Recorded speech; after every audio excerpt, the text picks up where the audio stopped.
on Sports 1440. Shot clock at 2. Van Vliet watches LeBron. Three! As if he were walking in the park and pops it in. Presented by PlayAlberta.ca, Alberta's only regulated online gambling website. Steal by Rooney. Blumberg, he's in. He'll dish. Tucker.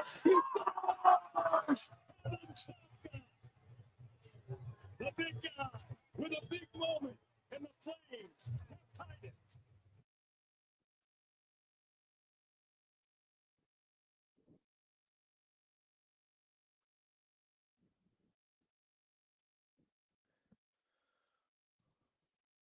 Well, it's a game day Tuesday. How are you? Welcome to the Jason Gregor Show on Sports 1440, Oilers Nation, YouTube, Facebook, and X. As always, the Gregor Show presented by PlayAlberta.ca, where you can get in the game. Use the promo code Gregor50, and you'll get a free $50 play. It's a new month. Use the new one at PlayAlberta.ca. Hope you are having a lovely day. The Oilers are in Vegas tonight to take on the Golden Knights. Both teams banged up. No McDavid, no Ekholm, no Skinner, no Frederick, and I guess no Kane. Hasn't been there all year for the Edmonton Oilers. Meanwhile, Vegas, Thomas Hertl, who is having a really good season for the Golden Knights. He is out. He's going to miss likely the next 4 games for Vegas. Also, Alex Pietrangelo will not play tonight.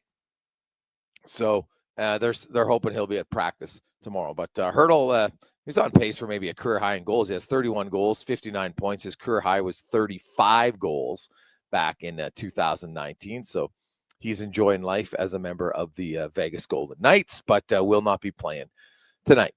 So we will see, though, 2 of the NHL's top scorers going head-to-head as Jack Eichel and Leon Draisaitl are both going to be centering each team's top lines.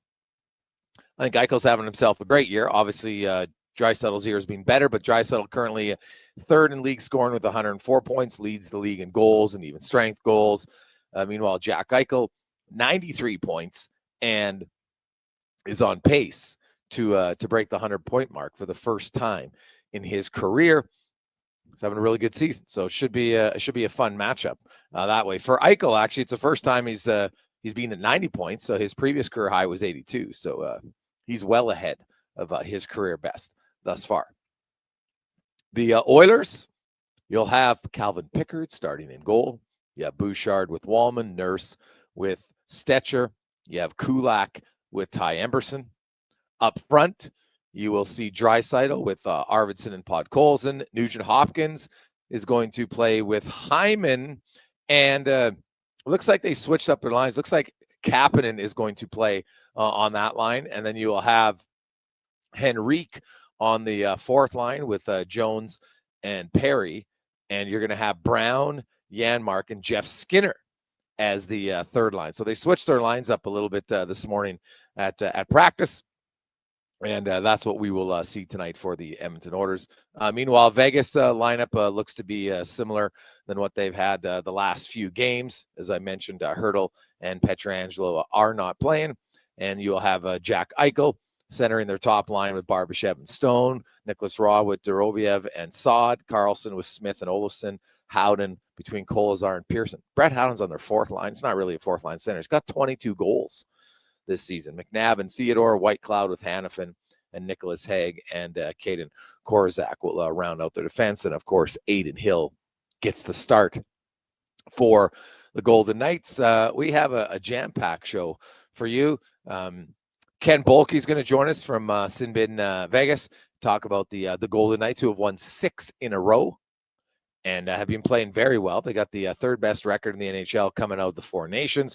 We'll hear from Scott Miller, MLB writer, and also the author of Skipper, Why Baseball Managers Matter and Always Will. So we'll get into that. Some unique managers over time in baseball, and I do think they matter. And we'll get into Scott now. And, do managers matter less or more now with so many teams really just going off analytics and studying that and sometimes just deciding, well, this is what the numbers tell me, so this is what I'm going to do. So we'll get into that with Scott.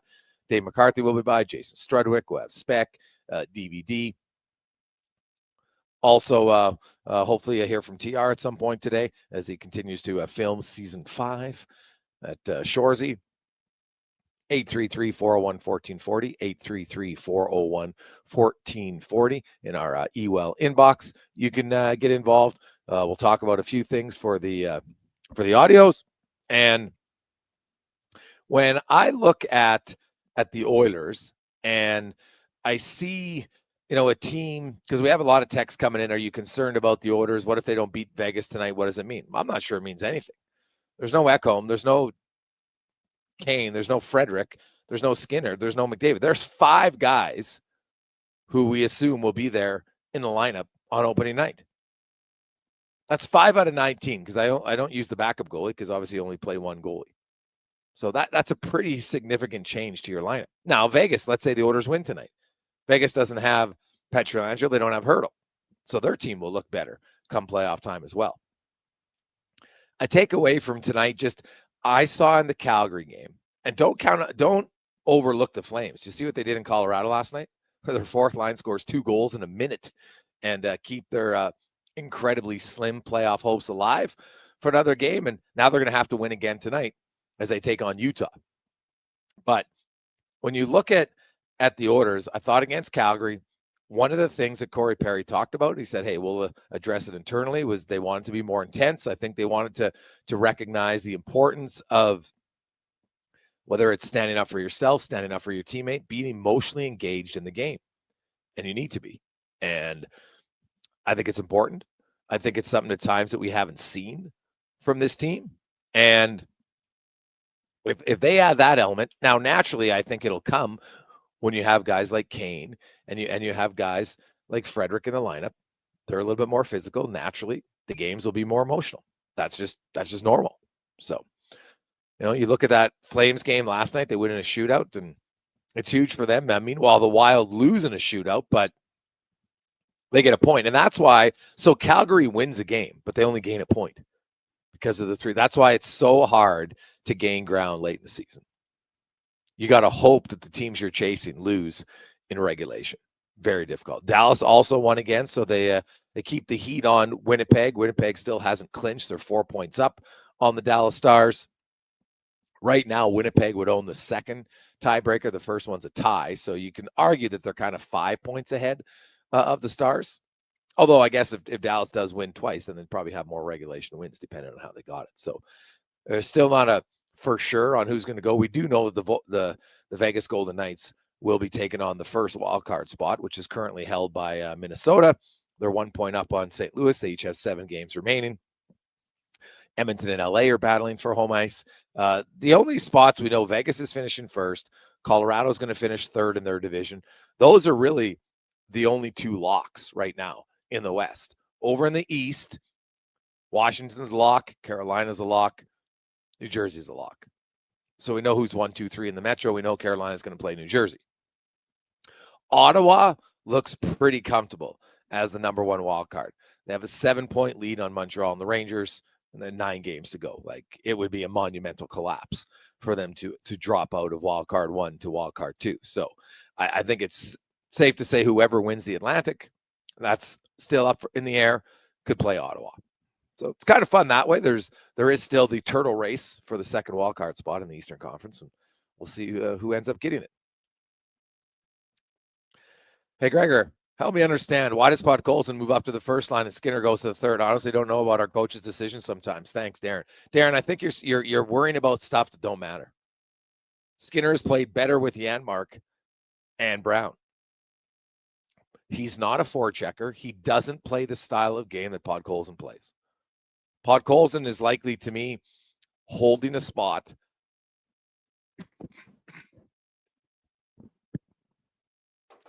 until Frederick's ready. Connor, go take over. Yeah, and I agree with what you're saying there. When you look at it, I mean, for Podkolzin, like, there's something to be said about Leon Draisaitl and wanting to have him on his wing, and that goes a long way. Like, it could be that simple, like Gregor's saying. Like, as soon as we get to the point where Frederick can return, you just slot him into that spot and you're good to go.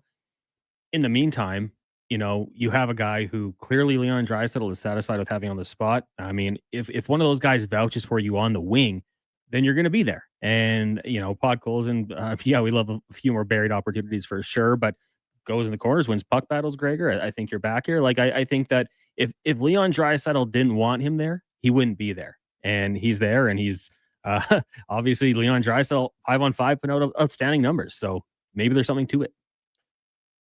Podkolzin plays a very different style of game than Jeff Skinner. And like we're at game 75 now, people. Everybody should know this. Skinner's not a forechecker. Skinner's better on a line when he's the guy carrying the puck. And when you play with Draisaitl, you're not the puck carrier. Now, when he plays with Janmark and Brown, he's the puck carrier. And they might be the Oilers' quasi fourth line come playoff time. They might be. So, we'll see where Podkolzin, like with Frederick and Kane coming back on the left side. Now, I think Podkolzin stays in the lineup because of his speed and his penalty killing, but there's going to be a tough decision. Jones comes out, that's the easy one. And then Kapanen comes out, so there's two. So then you're going to have Corey Perry, Jeff Skinner, Podkolzin, Janmark or Brown. I don't think Janmark or Brown are going to come out to start the playoffs because I think the coach likes him on the penalty kill. But I think you're going to see guys move in and out. I think the coach knows what he's doing, and especially when you look at styles of players who play with certain ones. But no one should be surprised that Podkolzin is playing with Draisaitl. It's happened all the time. Hey, guys, the Oilers could easily end up in a wild card spot. What are your thoughts? What do you mean easily? No, they couldn't. Edmonton has 89 points. Calgary is 7 points behind them. They each have 9 games left. So for Calgary to catch Edmonton. Now, the Oilers play the Sharks 3 times. They play the Ducks once. They play Winnipeg, and Winnipeg might not have nothing to play for when that happens. But let's just say the Oilers go 4-5. Not a great record, but 4-5. So now they're at 97 points. The Flames would need to have to go 7-1-1 in their 9 games. That's if Edmonton only goes 4-5. If Edmonton goes 4-4-1, well, now the Flames are going to have to go 8-1. Calgary has never won 7 games at any stretch out of 10 all season. So to say that Edmonton could easily fall to a wild card spot, no, they can't. Don't overthink it. Don't get worried.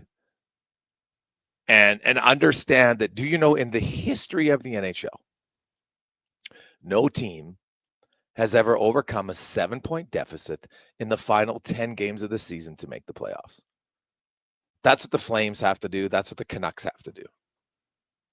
I know Calgary won last night, but you have to look at history. You have to look at numbers. You have to look at the fact the Flames have never won 7 out of 10 games all year. So not only do they have to do it, the Oilers have to be below 500 with 3 games against the Sharks, 1 against the Ducks. Like, I don't see it happening at all. It's far from easy. It's not even anything to worry about at all. Hey, boys, any idea how many playoff games Klingberg is going to get? I have no idea. But right now, I think he's the number 8 defenseman on the team. So I think I wouldn't be surprised if Emberson starts because of his size. But if he struggles, I won't be shocked at all to see Troy Stetcher in there. Klingberg can't stay healthy. He's coming off a serious injury. Even when he was healthy, he clearly looked like mobility was an issue. He's the number 8 defenseman. The only way he's playing, I think, is if there's 2 injuries. Just don't see how. So, hey, guys, do you think when Ekholm's healthy, any chance they'd play him with Nurse? Well, neither Nurse or Ekholm plays the right side, so I'd be surprised. All right, Wallman can play the right side. Kulak can play the right side. Nurse and Ekholm don't play the right side, so I really don't see anything. I'm assuming you're asking that because Wallman and Bouchard are playing together right now, which is great, and then they're fine, but you have 3 righties and you have 3 lefties in the lineup, so it makes sense to play Wallman on the left side. So, 833-401-1440, 833-401-1440 in our well inbox. Hey, Gregory, any idea how long Knobloch's contract is? Yeah, I think he signed a 3-year deal.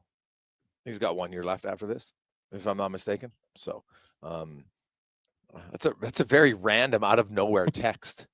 So yeah, I think he's fine. I don't see any reason why it won't be going anywhere.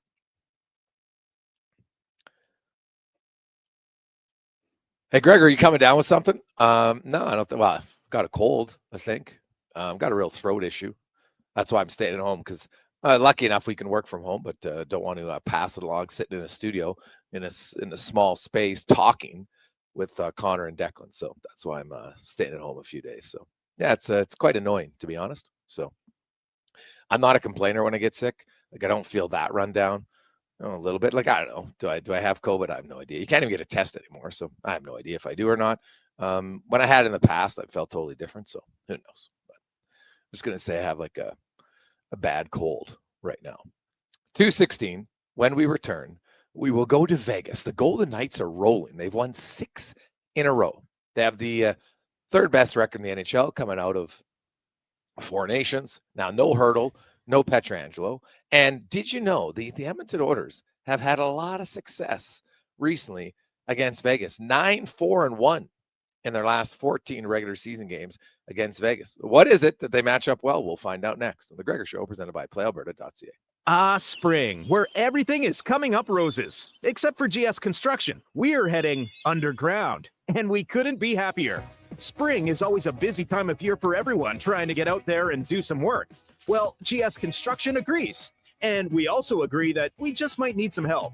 So if you're looking to work and join a group where safety, teamwork, and continuous improvement have been at our core since 1974, send us a resume. Come work with us this spring. Visit gsconstruction.ca today. If you or someone you care for are injured in a motor vehicle accident, please listen up. I'm Grant Fedoruk from Leading Edge Physiotherapy, and let me proudly say that we won't be the place your insurer tells you to go. We won't be the place because we don't sign agreements with the insurance company. We don't work for them, we work for you. We do want to be the place that your friends, family, and other medically trained professionals send you. So if your insurance company says that you have to see their therapist, you should know that's not true. You have the right to choose where you go, and we hope you choose us. LeadingEdgePhysio.com. The Alzheimer's Face-Off, presented by Christensen Communities Limited, hits the ice April 25th to 27th. This Edmonton-based tournament pairs hockey fans with some of their favorites from the NHL Alumni Association for a fun-filled weekend, featuring a Champions Luncheon and tournament. Teams are already fundraising in the community, enabling the Alzheimer's Society of Alberta and Northwest Territories to continue providing help for today through free education programs and support services, and hope for tomorrow through research. For more information or to learn how you can get involved, visit alzheimersfaceoff.ca. Edmonton's premium live music and party venue is On the Rocks. Check out Bingo Tunes on Monday. Perform on the best stage in town with karaoke on Wednesdays. Learn how to salsa with Salsa Rocks on Thursdays. And every weekend, OTR goes live. With your favorite bands on the OTR stage and DJ Kenny K. For everything that's going on at On the Rocks, give us a follow. Facebook, Instagram, or Twitter. At On the Rocks, EDM. Eat well, party hard. On the Rocks. On the Rocks. On the Rocks. Open every day till 2 a.m. The job isn't done until the last load is hauled, and having a semi-trailer out of commission is not an option. Whether replacing or adding to your convoy, Edmonton Trailer has a huge inventory of new and used semi-trailers, trusted by the gravel, logging, oil field, fluids, and freight industries. Find a trailer right for you online or at one of their 3 locations. For sales, service, parts, rental, and finance, when you're in it for the long haul, Edmonton Trailer. Hey sports fans, we've got a clear choice for you. At Crystal Glass, we provide customers with the perfect glass for any job. From home to auto and even commercial, installation or repairs, we're your team. Call 310 Glass or visit crystalglass.ca. Crystal Glass. Iron deficiency is very common and can lead to a lack of energy, irritability, and anemia. Platinum Natural's Easy Iron at Vitality Health Foods is a gentle, fast-acting iron supplement that's easier for your body to fully absorb. Find it at Vitality Health Foods, where customer appreciation is the first Tuesday and Wednesday of every month. Are you tired of waking up tired? Are you tossing and turning all night and stiff and sore the next morning? If your sleep is suffering, it's time to visit the Brick Mattress Store. Their sleep experts will help you find the right support for a restful night's sleep. Back sleeper, side sleeper, hot or cold, there is a perfect mattress for you. Plus, with next day delivery, your best night's sleep could be tomorrow. Check out the Brick Mattress Store locations in Spruce Grove, South Edmonton, St. Albert, and Leduc, and start waking up refreshed. Explore Internet just got 10 times faster. 5G Ultra brings incredible speeds to homes in rural and small town Canada. Upgrade today at xplore.ca. At Fountain Tire, our focus is taking care of your vehicle. Your focus? Saving up to 25% off select tires. Plus, getting up to a $120 mail-in rebate on a set of 4 select tires until April 26th. So we both win. Fountain Tire. We're on this road together. This is the Jason Gregor Show on Sports 1440. Favorite us right now. Powered by PlayAlberta.ca. If you gamble, use your GameSense. Learn more at GameSense.ab.ca. At Fountain Tire, our focus is taking care of your vehicle. Your focus? Saving up to 25% off select tires. Plus, getting up to a $120 mail-in rebate on a set of 4 select tires until April 26th. So we both win. Fountain Tire. We're on this road together. Play Alberta has hundreds of casino games right at your fingertips. Join thousands discovering why Fortune Coin is one of Alberta's most popular games. Fill your reels with golden coins, multiply your prizes up to 6 times, and turn good spins into legendary ones. Land the Fortune Coin symbol to win cash, trigger the jackpot, launch the free spins bonus, and watch as the dragon takes over your screen. New players get 100 free spins only on PlayAlberta.ca. Claim your offer today.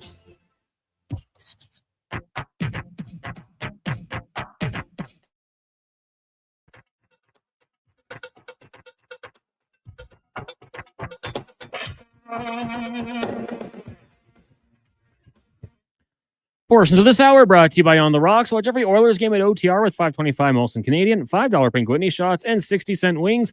Plus, play Oilers Score and Win for your chance to win On the Rocks gift cards. Oilers Hockey at OTR. Book your table today. Jasper Ave and 118th. The Jason Gregor Show. The best of Edmonton sports talk and beyond. This is Sports 1440. Presented by PlayAlberta.ca. Alberta's only regulated online gambling website.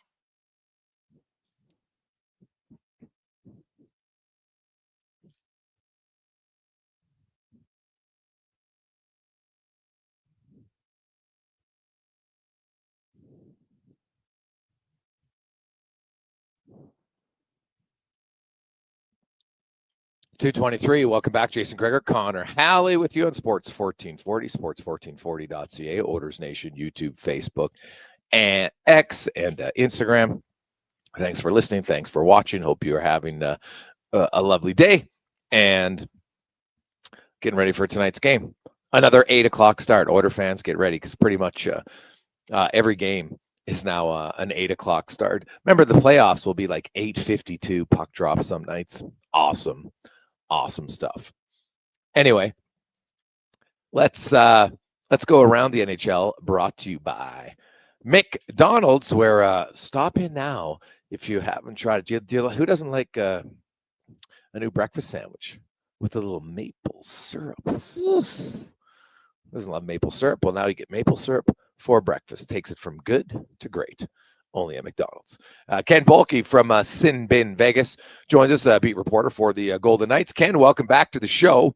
The Golden Knights are rolling. They've won 6 in a row. They have the 3rd best record in the NHL since the Four Nations break. Their head coach, Bruce Cassidy, said, well, we look like the Vegas Golden Knights. We're playing like we are. So when he says that, what are they doing right now that has them playing so well? I think the main thing starts with defending. When he thinks they're playing at their best, he believes that they're very difficult to score on, very difficult to get the puck to the front of the goal against. You don't get many odd man rushes, that type of thing. I think another thing that he looks at is kind of balancing his lines. He's been doing a lot more of that. I do think the numbers are a little bit skewed based on the fact that they got pretty far ahead in a couple of these games. And there was one game that Eichel played 16 minutes. Like, that's not realistic. But they are using all 4 lines quite a bit more, and that's going to get even better once Hurdle comes back. And then this year, special teams, like power play's been awesome. And the power play's been so good recently. They're clicking it over 50% for the last 10 games or so now. So that's probably the main thing that he would be talking about. Well, I was looking at their power play, and man, it's on fire lately, over 40%. When you're scoring like that, it's good. Now, Jack Eichel's having a career year. His career best was 82. He's already got 93 points. Is he the straw that stirs their power play drink, or is it a few guys? It's actually been mostly Tomas Hertl, who is out of the lineup at the moment and hasn't really dropped off, but they also haven't had a ton of power play opportunities. I think they're actually 2 for 3 since he went out, but one of them, Eichel ripped a shot immediately, and the other one was like a high tip. So that happened pretty quick as well. So it's hard to really tell. But to answer your question, Hertl's been kind of the main key to it. Now, the puck's on Eichel's stick more often than anyone else. They do a lot of kind of taking the puck from the high slot, drop it over to Eichel on that left-hand side, right-hand side if you're the goalie. How do you guys define that? I always get confused by that. What do you consider the left-hand side of the power play? Looking at the goal, or if you're the goalie? No, I do it from looking at the goal.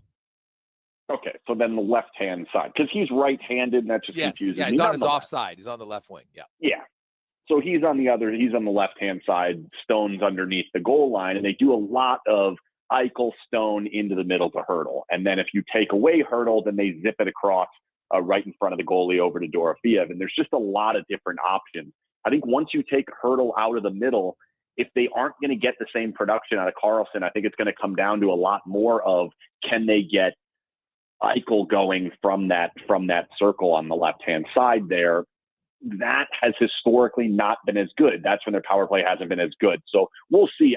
I do think, though, long-term, Hertl's supposed to be back in the lineup by the end of the regular season, if not at worst, the very first game of the playoffs. So he's going to be in there, so it doesn't really make a difference, even if it dips off. What about Pietrangelo? What's his injury? So they're not disclosing what it is. It's considered lower body. I believe it is the same one as whatever kept him out of Four Nations, but that hasn't been confirmed either. But he blocked a shot not too long back, and there was some thought that it could be that. But then he was on the ice yesterday, then he wasn't on the ice today, hasn't played in the last 3 games, isn't playing tonight. We'll see what happens for Thursday. They aren't seemingly all that concerned about it long term, though. Okay. But, he did miss Four Nations, although he played. Played before and after. Yeah, he played before and after. So he's been dealing with something, and maybe they're just doing the same page that the Oilers are doing with Ekholm, saying enough's enough. Let's just sit about. I think that's probably right, is saying let's try. They called it an ailment. He missed due to an ailment. I've never heard that word used in hockey before, but that's what we got on that one. We'll see how that ends up working out. He has not been at his best this season, and that's been more so recently than it was at the beginning. So maybe the injury is hampering him a little bit. And if they can get that corrected and he can be more close to as good as he could possibly be, they're going to be an even better team than they currently are. So that's probably the wise move. But they're not really a man management, rest or workload or whatever you want to call that term. They don't really do a lot of that. Hanifin hasn't missed a single game despite playing in Four Nations. Stone and Eichel haven't missed anything since coming back. I highly doubt Theodore would have missed anything if he weren't injured. So they don't do a lot of that. And this one does seem like it is injury related, but you're probably right that they're just trying to figure it out. Ken Bulke joins us from Sinbin in Vegas. Ken, Brett Howden is listed on the depth charts as their fourth line center. He's got 22 goals. He's played up and down the lineup. And, hey, you get guaranteed $12.5 million. You're pretty happy in life. There's no reason to have regrets. But my goodness, Vegas is probably loving the fact that they signed him to that extension before this breakout season. I was kind of actually in the middle of the breakout season. So I do actually think that indicates something in a belief that, I don't think I'm going to score 22 goals very often. Because if you think that about yourself, you're probably not signing $2.5 million, right? I want 7, right? But I think reasonably, he's having a breakout season offensively. It's mostly come in goal scoring. If you look at the overall numbers, I think he only has 15 assists or something like that. So he's not really a real, offensive generating guy. I do think he is the fourth line center. In a perfect world, they could potentially use Wah as the fourth line center, and maybe Howden goes up onto the wing of Hertl or Eichel or even Karlsson or however that fits. And he really is just direct line, get to the goal. He's very good at arriving on that back post when the pass is going to get there. And he scored a lot of goals doing that. Game 7 last year against Dallas, he scored the Golden Knights' only goal doing exactly that. So I think like 22 goals, like when we finally get to the playoffs here, I don't think there's going to be an expectation of like, we need to get 2 goals per series out of Brett Howden. Like, it's probably not realistic, but he is going to be able to pitch in something. And I do think if you can move him up the lineup and he does find himself in the top 6 role, that there can be some expectation of offense. Ken Bulkey joins us. Yeah, like I looked at Vegas, and their top 8 forwards had the exact same amount of goals, 175, as the Oilers' top 8. But 9 to 12 is where they really take over, and they've had 20 more goals there. And, you know, I look at their depth has really been a factor. I was looking at their minutes all season. Like, Jack Eichel averages 19 minutes per game, right? Like, their coach really runs 4 lines, maybe more than any team in the league. Yeah, it's interesting because they load up their top line. Like, Eichel and Stone play together and have for most of the season. So you would look at that and think, oh, they're going to play a massive amount. And then when you look at the 5-on-5 numbers, they really don't. They do play more than everybody else, but it's not one guy's playing 23 minutes and the other guy's playing 8. They don't really do a lot of that. Now, I do think we have to note, though, they've been in a playoff position or at the top of the division basically the entire year. Their injuries have not all come at the same time, so it's been a lot of spread out where Stone missed about 20 games, then Carlson missed 20 games, now Hurdle's missing his time. It hasn't been a bunch of them all together. So I do wonder how much of that is like, let's just manage the regular season. We're in a pretty good spot. We've got a pretty good team. What is it going to look like come postseason time? Because I can't imagine you're going to be willing to play Brandon Saad the same amounts that you're going to play Mark Stone when you finally hit the playoffs. Like, I just don't think that's going to happen. So I do think it is going to spread out, but they are more balanced than most teams. Ken, what about Riley Smith? How has he looked since coming back? He's been solid. He's been kind of what we expected. I think the offensive side of his game has kind of diminished as time has gone on here, and that was one of the reasons they opted to move on from him 2 years ago in favor of Ivan Barbashev at the time, was that he just isn't scoring at the same level. That's been the case. I think he has 1 goal, want to say like 3 or 4 assists. He's really not driving offense all that much from it. On occasion, you'll see a forecheck play that maybe he can make something happen there. But I think the bigger piece with him is they put him right next to William Karlsson, where he was forever. Jonathan Marchessault was on the other wing. They played together for a long time. He put him right back there, and that's kind of become the shutdown line again. Victor Olofsson's playing with them, who is not a shutdown player, and they're still getting a majority of the defensive responsibility. So to be able to have those 2 guys together and know that you could basically put whoever else you want on the other wing with them, I think that really opens up a lot of flexibility for Cassidy to use his more offensive players in better roles. And so far, Smith hasn't been on the ice for a single 5-on-5 goal. Like, that alone is probably worthwhile. Yeah, that is it's pretty interesting. Aiden Hill is doing the opposite of Elias Pettersson. When Elias Pettersson signed his big deal, he went in the ditch. Aiden Hill signs his base contract, and he's just playing better. Yeah, he's been great. He's starting to look a lot like the guy that we saw on that run to the Cup final, which came in relief against Edmonton up there in Game 3, I want to say it was. He's starting to just be the standard, like, if you fling a normal shot at him, he's going to stop it. You get these awesome opportunities, he's not really going to bail you out of amazing chances like you see some of these, top flight goalies do. But he's going to stop shots. If you play great defense in front of him, he's only allowing 1 or 2 goals. And they've been doing that a lot more recently. Now, he also has saved like every single breakaway he's faced, and it's been way too many over the last like 6 or 7 games. So I don't think that's something that's maybe repetitive moving forward, and that might be helping out his stats a little bit more recently. But yeah, he's been as solid as you could possibly ask. I don't think you will ever consider him a top 5 goalie, but I think like top 10, top 15, he's pretty clearly in that, and his ceiling can go a little bit higher. Yeah, it would be fascinating to see kind of what happens to Vegas. If you look at a matchup right now, Minnesota or St. Louis is who they're going to play. Do you think it matters?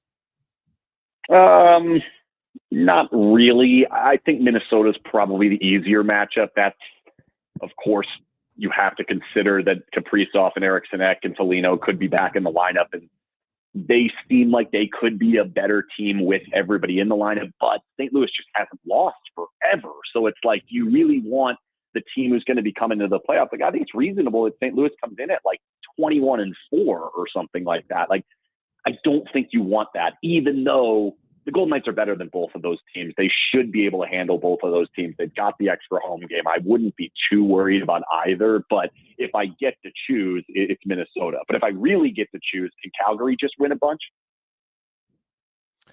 The Flames, because I've done the number crunch. Either, but yeah, like no team in NHL history has overcame a 7-point deficit in the final 9 games of the season to make the playoffs. It never happened. So, really? Yeah. And so when you, I know people always, you're telling me there's no chance. Yeah, I'm telling you there's no chance. Like even if the St. Louis Blues only go 4-3 in their final 7, Calgary has to go 8-1. The Flames haven't won 7 games out of 10 at any point this season. Now they're going to win 8 of 9. Like, I don't see it happening. Yeah. Well, because that would be the best matchup. The Golden Knights would smoke the Flames. Yes. Oh, no. I think any team, like the Flames have been a team that, God love them. And we saw it last night in Colorado. They're down 2-0. Their fourth line scores 2 goals in a minute, and then they win it in a shootout. Like, God love them. They don't quit, but they don't have the skill of a lot of top teams for sure. I mean, does God love them though? I don't think God loves Calgary. Well, that's just me. I don't think he does. Yeah. Well, Ken, maybe Oilers fans probably won't disagree with you on that. So, but they would argue that he loves them more than that he loves Vancouver. So, yeah, that's probably right. All right, I'll give you that one. That's for sure. He hates them. Yeah. I don't blame him. Ken, thanks for this, man. Enjoy the game tonight. Appreciate your time. You got it. Thanks for having me. Ken Bolke joining us from Vegas. Oh yeah, he hates them. Trust me, you like, if all you have to know, like, Vancouver fans are very bitter. Not all of them, but I put a post out on Monday about the playoff race in the West and saying, hey man, here's the reality about Minnesota and St. Louis. And even if they're just average, the Canucks and Flames got to be elite, and they're not elite, so they're not going to make it. And oh my goodness, the Flames fans like, yeah, you know, we kind of knew this was coming. Canucks fans like, yeah, bleep, bleep, bleep, just, screaming, yelling. You don't know what you're talking about. I'm like, dude, I'm just telling you the numbers. I'm telling you history. No team has ever overcome that deficit late in the year. And now it's even harder in the Bettman 3-point era. We saw it last night for the Flames. They come back, they win. It's in a shootout, great. But Minnesota also lost in a shootout. So they only gained 1 point. And they can't just gain 1 point every night. They're going to run out of games. And they're not going to win every game. It's just not going to happen. 2:38, Jason Gregor, Connor Halley with you. When we return, do baseball managers matter with such a focus on analytics? We'll talk about a guy who wrote a book about it next on The Gregor Show, presented by PlayAlberta.ca. With the lead up to the playoffs underway, players are definitely stepping up their game. And the fans are doing the same. Simple snacks like chips and dip may work at the front half of the season, but now more and more fans are rocking the Wilhauk beef jerky for game time get-togethers. Just make sure you bring enough for everyone if you want to be invited back for the playoffs. Make your next hockey game day a Will Hockey game day with Wilhauk beef jerky, only available in Leduc. Get yours today, because you don't win games with salad. I'm Colin Livingston, president of Cantork. Since 2016, we've been at the forefront of hydraulic torque wrenches in Canada. I'm delighted to share our latest venture, in-house production for quicker turnaround, superior quality, and heightened versatility. Experience excellence at Cantork.com. Find the perfect tractor for any job at Edmonton Kubota. Their massive selection of compact tractors has something for everyone, whether you're tackling small tasks or big projects. And right now, take advantage of 0% financing for up to 72 months. It's never been easier to get the power and reliability you need. Come down to Edmonton Kubota today and drive away with the tractor that's just right for you. Edmonton Kubota, where your perfect tractor awaits. This is a slam dunk. Dive into Edmonton's vibrant basketball scene with exclusive interviews and expert analysis. I'm Paul Sir, and I host the basketball show every Saturday morning at 10 on Sports 1440. Mr. Rooter hits the link. So I tell the guy it's leaking because you have a hole-in-one. Hey, Mr. Rooter, you have a better chance of hitting the green with a crescent wrench, you bum. Oh, boy. It's my rival, Mr. Plunger. You swing a club like you plumb. Lousy. Lousy, eh? Hey, Mr. Plunger, there's a clog down there that even you could fix. For a plumber you can trust, call Mr. Rooter. There's one. And another. No, not spring flowers yet, but rather huge deals. It's GMC's Truck Month at Wolf GMC Buick. Nab 0% financing up to 72 months on our most popular Sierra half-tons, or massive discounts starting at $8,000. Choose your truck from a great selection, like the fabulous all-new Canyon, right up to the trailer-hauling Sierra HD with the industry-leading Duramax diesel. Spring into Wolf GMC Buick today and snag your truck, and see the savings at wolfgmcbuick.com. Iron deficiency is very common and can lead to a lack of energy, irritability, and anemia. Platinum Natural's Easy Iron at Vitality Health Foods is a gentle, fast-acting iron supplement that's easier for your body to fully absorb. Find it at Vitality Health Foods, where customer appreciation is the first Tuesday and Wednesday of every month. Need a solid foundation without the fuss? Richard and Kalina at DCL Pile Driving have your back. Locally owned, they offer straight, driven piles. No screwing around. Serving all of Alberta, DCL Pile Driving gets your foundation ready in hours with minimal ground disturbance. Perfect for tight spaces, whether it's for a deck, grain bins, or RTMs. Tell them the radio sent you and receive a special discounted rate. Call or text 587-322-PILE. DCL Pile Driving. Don't get screwed. Get piles driven. Farm, ranch, acreage, or lake lot. They're here to help at Bashaw Concrete Products. Family owned and operated for 60 years. They continue to provide the best products and service, period. Call now for your free quote on the highest quality ready mix and gravel, a new septic tank, or an outhouse pad and tank, plus precast cattle water pads, garage sumps, and more. Call 780-372-3854 for prompt delivery. Bashaw Concrete Products, 780-372-3854. BashawConcrete.com. Spring cleanup is a breeze with the Lawnmower Hospital and Echo Pro Attachment Series. With one power head and 16 different attachments, the Echo PAS powers through almost any spring cleanup job. And speaking of power, Echo now has a battery-powered power head that uses the same attachments as gas. Find out how commercial landscapers can save 20% for 24 months with the Landscaper Fleet Discount Program. See lawnmowerhosp.com. The Lawnmower Hospital. At Cross Mitsubishi, you can rest easy. You're getting a great deal this month. So hurry in now. Lease the 2024 Mitsubishi Outlander for as low as $31,898. That's $7,000 off. Finance for 36 months with 0% available. You'll also enjoy an available $2,000 trade rebate, plus an available $1,000 loyalty rebate. Don't forget a 10-year, 160,000-kilometer warranty. See Cross Mitsubishi in store for details. 9605 34th Ave and at crossmitsubishi.ca.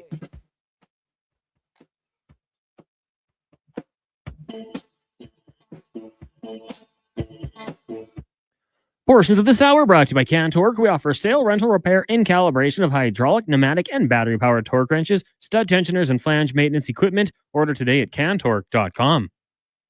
Hat tricks, touchdowns, and home runs. Get it all with the Jason Gregor Show on Sports 1440. Presented by PlayAlberta.ca, Alberta's only regulated online gambling website.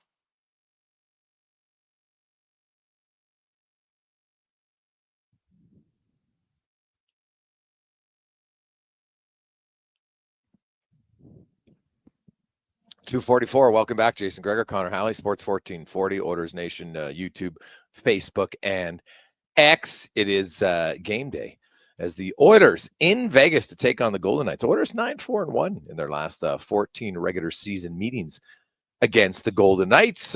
Some key players out of the lineup for both teams. Pietrangelo and Hurdle out for Vegas. McDavid, Ekholm, Skinner out for the Oilers. Frederick is skating. Was on the trip. Kane also on the trip, but those two still looking to make their debut with the Oilers this season at some point. Kane obviously wouldn't be until the playoffs. Frederick, they're hoping next week potentially. We'll see. Now let's get to our MLB report brought to you by Legacy Heating and Cooling, they are hiring, and they're looking for HVAC installers and furnace repair guys. So if you want competitive wages, you will get a hiring bonus. You get matching RRSPs, tuition reimbursement, and you get to work for a great company. Maybe even meet the Nugent Hyman in their commercial reads. You never know. LegacyHeating.ca. As Steve Gardner from USA Today joins us. Steve, how you doing, man? Doing great, Jason. How are you? Good. Hey, I really appreciate you doing this last minute as our guest Scott had to rush his wife to the hospital. She broke her wrist. So I really appreciate you doing this at the last moment. What's your thoughts? Is Torpedo Bat going to catch on, or is it just a few players? Well, I think it will catch on because of the success that we've seen so far and the high-profile New York Yankees, and then last night, Ellie De La Cruz hitting a couple of bombs. So anytime players can even perceive that they may get some sort of a benefit, they're going to check it out. Now, whether it'll be a lasting thing or it'll be just a flash, that remains to be seen. But I'm sure that that there's a little bit of fire where this smoke is coming from.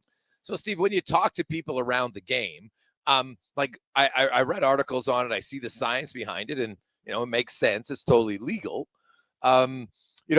Sports are very slow to want to change, right? And baseball's actually probably had more changes in the last few years than I could ever remember in a short period of time for that league. You look at the rule changes, the base pass and the pitch count and everything. So is baseball becoming more open to change? Well, I think it depends on what kind of change you're talking about. If you're doing something with the fabric of the game, like the runner on second for extra innings, to start extra innings, I think there's still some pushback from not only within the game, but also from the fans. And I think that's where you kind of have to weigh both of those things. If we're talking about the bats, I don't think the fans really care. In fact, I think fans would love to see more offense in the game because pitchers are so darn good right now with all of the way that they can spin the ball and the sweepers and everything else.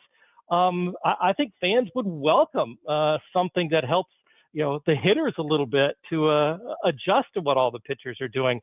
I think for the players too, like I said, they're looking for any kind of edge that they can find. And, if it's some necklace that somebody's wearing, that gives them, some sort of energy field or whatever, there'll be players that will try it if somebody has success. So I would think, we've already heard stories of the Atlanta Braves are ordering some, and other players who have tinkered with these torpedo bats now may not be as afraid to go ahead and use them in a game now that some high profile people have had success. Now, you mentioned the Braves. They were a playoff team last year, and they're off to a terrible start. They're 0-5. I know there's 162 games. It's super early, but is Atlanta? They're not obviously going to be this bad, but are the Braves going to be a team that's a playoff team to a non-contender, or is this just a bad start? It's a bad start, and arguably their two best players in Ronald Acuna Jr. and Spencer Strider have not yet made their season debut. So when they get those two guys back, this is going to be a much different Braves team. They're also, missing their starting catcher. And so if you don't have a guy like Sean Murphy, who is a veteran behind the plate, works well with the pitchers, they've got a rookie that has not played in the majors until opening day in Drake Baldwin. So many things are missing from that Atlanta team that they would, again, throw this out there too. They are going to be missing Jurickson Profar for 80 games. So that hurts them. But I think in terms of a general plus minus, getting Acuna and Strider back here, in maybe a month or so will make us a much, much better team. Steve Gardner from USA Today joins us. Steve, the Dodgers have loaded up. They're very good. I've seen some people say, hey, this is good for baseball. They're just showing all the owners who have deep pockets to spend some of their money, and they're spending it, and they look great. Do you think the Dodgers, when you look at barring any serious injuries, that they could push to set the record for most wins in a regular season? I think if that's a priority, for Dave Roberts and company, they could certainly do that. But as we've seen until last year, and I guess the shortened season in 2020 when they won the World Series, that you can kind of throw that out a little bit. They've had issues in the playoffs, and even last year, now that I think about it, the Padres had them on the ropes and could have knocked them out. So I think the Dodgers have certainly learned their lesson throughout the last several years when they've had this great team in the regular season and yet found the going a little bit tougher in the playoffs and falling short of getting that World Series title that they finally got last year. I think the smart move for them is not to press for 121 wins or anything like that.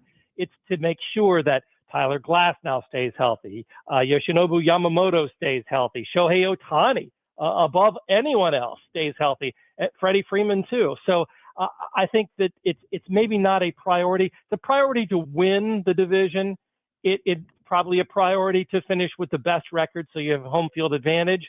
But in terms of just going out there and slamming the accelerator all the way through the finish line, I don't think it's that important to them. So I would not expect them to, even though they're off to a great start, to really challenge that record right now. There's always early on in the season some very unique numbers. Andreas Jimenez from the Blue Jays has 3 home runs already. His career high is 17 in Cleveland, right? Like I don't expect his pop to continue at this rate. But one guy who does hit a lot of home runs and is off to a great start is Aaron Judge. And when you look at Aaron Judge and just like we're seeing a guy who continually puts up monster numbers, especially when he's healthy. And like if you look at his last 3 years, like if he doesn't get hurt in 23, it's probably 3 consecutive seasons of 55 home runs or more. And where do you rank Judge amongst some of the all-time great fielders? Wow. I think in terms of pure hitters, I don't think he ranks up there with the likes of Albert Pujols, say, or Miguel Cabrera. But in terms of raw power, I mean, nobody that we've seen, maybe Mark McGwire was as physically imposing as Aaron Judge is standing in the batter's box. And with all of his strength, with all of his leverage and everything, we are seeing, in my mind, one of the best power hitters of this generation, of maybe the last 30, 40 years even. And the consistency bears that out. The numbers bear it out. And, a couple of years ago when he set the record, there was nobody close, the American League home run record. There was nobody close to him. I think, whoever was in second place that year in home runs when he had 62 was in the 30s. So, I mean, he's just dominating above and beyond most anybody else in his class. And so, yeah, I think once Aaron Judge is said and done, we could see a 500 home run hitter, maybe even a 600 home run hitter, which would put him up among the all-time greats in terms of power hitting and hitting home runs. Yeah, and you look at like it's fascinating for me to see potentially what he could do. Like he's just, you mentioned imposing. Like there's just not many guys that are 6'7" and like 280 pounds. Like he could be a tight end. He'd be a basketball player. Like you just haven't seen anybody that big. And he's obviously in a major market. He's on the Yankees. Then you got Ohtani on the Dodgers. Some say baseball, because of the massive gap between the spenders and the not spenders, is bad, but you cover it. Is it good? And eventually, will other owners who would rather just make money rather than spend money, are they going to keep up? Yeah. The thing that bothers me is a lot of the focus in terms of the gap between the haves and the have-nots is focused on the teams that do spend money. That's, as a fan, I don't care what team you're a fan of. You want your team, you want your owners to spend money, get the best players, and win. I think the real problem is not so much the Dodgers and the Yankees and the Red Sox and all those teams going out and spending all this money. It's the ones that aren't, that are creating that huge gap. It's the Marlins owners, the Pirates owners, who don't put a whole lot into the franchise and are collecting that, of luxury tax money and shared revenues that all the other clubs are producing a lot more than they are. So I think the issue here is, what happens? Are Major League Baseball owners going to stand for the John Fishers of the world who are just, not really interested in staying in the community, but moving to where they can get the best deal and milking the most out of their franchise value? Without it's a public trust to me as a longtime baseball fan and somebody who covers it. Owning a baseball team to me is a public trust. It's not an investment that you want to buy low and sell high. So I think that's the real problem. And baseball and the owners themselves and the commissioner need to take a good look at themselves internally to see if what they're doing is the best thing for the sport in general. And I don't really know that there's going to be any obvious solution to that problem, because I don't think you can make those owners of the smaller franchises spend money that they don't want to spend or they're not mandated to spend. It's not an easy situation. It really isn't. Steve, great stuff, man. I really appreciate it. We'll get you on again. Enjoy the season. Sounds good. Thanks, Jason. That's Steve Gardner from USA Today, MLB writer. And you look at Aaron Judge's start, you look at the Yankees start. Heck, what about Connor Halley's Padres 5-0 con man? I can't see you. I haven't seen you yet in studio. Are you wearing your Padres uni? Not today. Took a little break from that one. I might have to bust out the blue Tony Gwynn era Padres hat soon, but it's good to see. That's the team. I'm always going to be loyal to the San Diego sports teams down there. Starting to become a fan of their new MLS team as well. But hey, it's a long season. No one's going to remember the first 5 games. You got to keep it going here. Awesome. Jason Gregor, Connor Halley with you, Sports 1440, Orders Nation, YouTube, Facebook, and X. The Gregor Show is always presented by PlayAlberta.ca. Coming up in the next hour, Dave McCarthy will talk to TR. We'll get to the oil report. Struddy's coming up, spec, DVD. We have a few other things to discuss, sports, and maybe we'll get off the rails a little bit and some non-sports chatter. We shall see. But first, let's get to the con man and a Sports 1440 update brought to you by Booster Juice. Stop in right now at Booster Juice because do you know what's coming?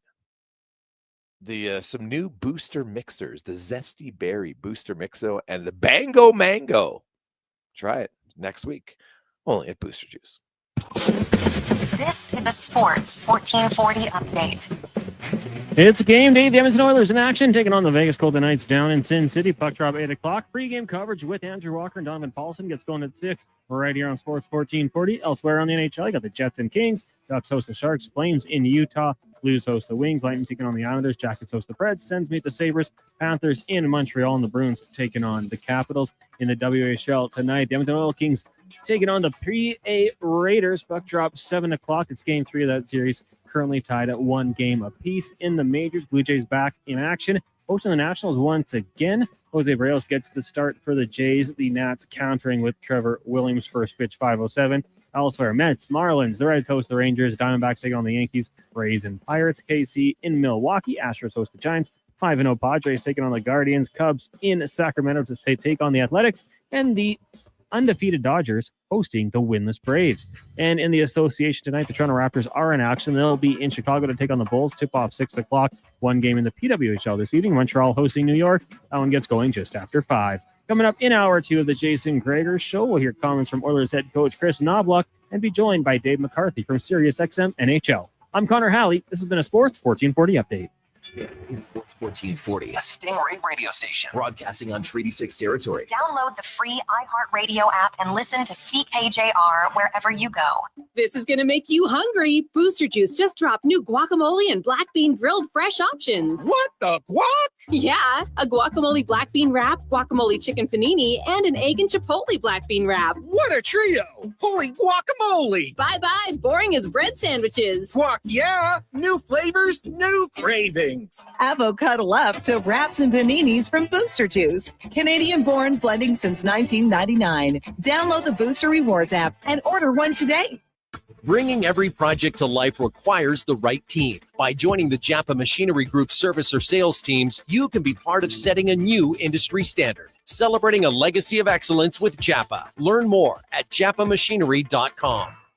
You've got a go-to coffee spot, a trusted barber, even a lucky game day jersey. But when it's about looking your absolute best, there's only one name you need: Mr. Dirk. Family run since 1939, we're experts in crafting impeccable tailor-made suits and offering a wide variety of everyday styles. Pair that with personalized one-on-one fittings and the convenience of on-site tailoring. Mr. Dirk elevates your style game. Visit our Edmonton store or explore MrDirk.com. Score big on style with Mr. Dirk. Iron deficiency is very common and can lead to a lack of energy, irritability, and anemia. Platinum Naturals Easy Iron at Vitality Health Foods is a gentle, fast-acting iron supplement that's easier for your body to fully absorb. Find it at Vitality Health Foods, where customer appreciation is the first Tuesday and Wednesday of every month. The job isn't done until the last load is hauled, and having a semi-trailer out of commission is not an option. Whether replacing or adding to your convoy, Edmonton Trailer has a huge inventory of new and used semi-trailers, trusted by the gravel, logging, oil field, fluids, and freight industries. Find a trailer right for you online or at one of their 3 locations. For sales, service, parts, rental, and finance, when you're in it for the long haul, Edmonton Trailer. Adventure just doesn't stumble into your life. It roars to life with Riverside Motorsports. Tearing up trails or cruising the open road. Yamaha motorcycles and dirt bikes deliver the performance you crave. Built for thrills, ready for adventure. Yamaha's legendary performance and reliability take you there. Make Mother Nature your playground on a Yamaha from Riverside Motorsports. Located on St. Albert Trail. RideRiverside.com. Riverside Motorsports. What you do for fun is our business. Dang. Last season, you bought new clubs to fix your game. You spent the entire season trying to learn how to hit with your magic clubs. And guess what? 44, welcome back. They didn't help your game. Now you're convinced it's your swing, but it really is your clubs. Even though you were told the ones you bought were the best ever made, if they were, you would have gotten better. Every day at Fitted Golf, we continue to prove the right clubs make all the difference in the world. From beginners to pros, Fitted Golf makes all the difference. Yes. FittedGolf.ca. At Cross Mitsubishi, you can rest easy. You're getting a great deal this month. So hurry in now. Lease the 2025 Mitsubishi Outlander PHEV for as low as $42,848. That's a huge $10,000 off. Finance for 36 months with 0% available. You'll also enjoy an available $2,000 trade rebate, plus an available $1,000 loyalty rebate. Don't forget a 10-year, 160,000-kilometer warranty. See Cross Mitsubishi in store for details. 9605 34th Ave. And at crossmitsubishi.ca.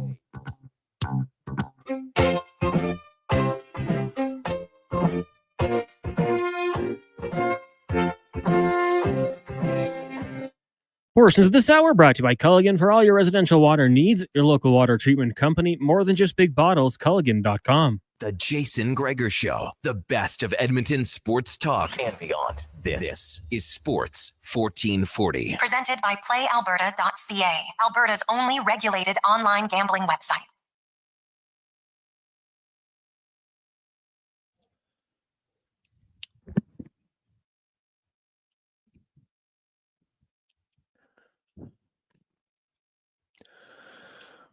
Just after 3 o'clock, welcome back. Jason Gregor, Connor Halley, Declan Kruger with you on a lovely Tuesday. The Gregor Show presented by PlayAlberta.ca, where you can get in the game. It's a new month. Don't worry, use the promo code Gregor50 and you get a free $50 play at PlayAlberta.ca. Oilers are in Vegas tonight. Take on the Golden Knights in a busy evening in the National Hockey League as the race for the playoffs continues. Games that matter tonight. The Canadians looking to sweep the Panthers. Ottawa without Kachuk, they're not officially in, but they're in a really good spot. They host Buffalo. The Blue Jackets desperate for a win. They're hosting Nashville. The Islanders have the Lightning on Long Island. Islanders also need a big one. Then you have Detroit. He's got a slim playoff hope. They have 9 games remaining. All 9 are against playoff teams. And they take on the Red Hot Blues tonight. St. Louis Blues looking to win 10 in a row on just overall, but the games at home tonight. Flames in Utah, Calgary, a huge win last night. Their fourth line scored 2 goals in a minute in the third period to get them into a tie, and then they won in a shootout. You have the Jets and the Kings, the Oilers and the Golden Knights. Golden Knights and the Jets obviously currently atop their divisions. Oilers and Kings battling for home ice. So if one of them wins and the other one loses, that's a pretty big swing in the standings tonight. And then you have the battle of the basement in the Pacific, the Sharks and the Anaheim Ducks, with really only a draft lottery impact going on in that game.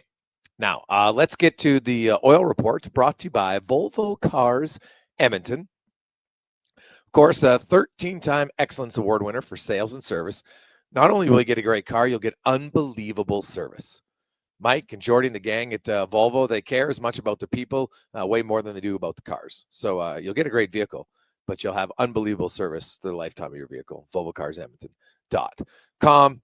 And Chris Knobloch spoke today, and a few things just up first, the battle for home ice advantage, and how important is it? You know, these games mean something. We're trying to get home ice advantage. You know, possibility of winning the division. Obviously, that's a lot of work for that to be done. But I don't know. I think it's mostly important to just finding our game and finding what's best. And we're shorthanded right now. We're going to be having guys come in our lineup. So, one, playing a good game, but also finding roles for everyone and finding where everyone fits. Yeah. I think what he said about his last statement to me is the most important one, because we have people wondering, why is Jeff Skinner with Janmark and Brown? Well, look at when Skinner has produced the best, is when he's the guy who has the puck the most on the line. And when you play with Janmark and Brown, he has the puck the most. So I think they're looking at matchups. We know that McDavid comes back. He's obviously going to be the top line center. He's going to play with Hyman. It's a no doubter. Trent Frederick, somewhat of a wild card. I'd like to see him with Leon Draisaitl because I think he plays a similar game as Podkolzin, reliable defensively, but he has better finish than Podkolzin. So I could see that. Now, then there's Evander Kane, pretty big wild card. Where does he fit in? You know, how is he going to look? Now, he's been skating for a while, so that's good. But until you get into games, it's hard to really get your timing where you want it to be. So I look at the lines tonight for the Edmonton Oilers, and they did change him up a little bit. So you have Draisaitl with Podkolzin and Arvidsson. Kapanen is with Nugent Hopkins and Hyman. Skinner with Janmark and Brown. And then Jones with Adam Henrique and Corey Perry.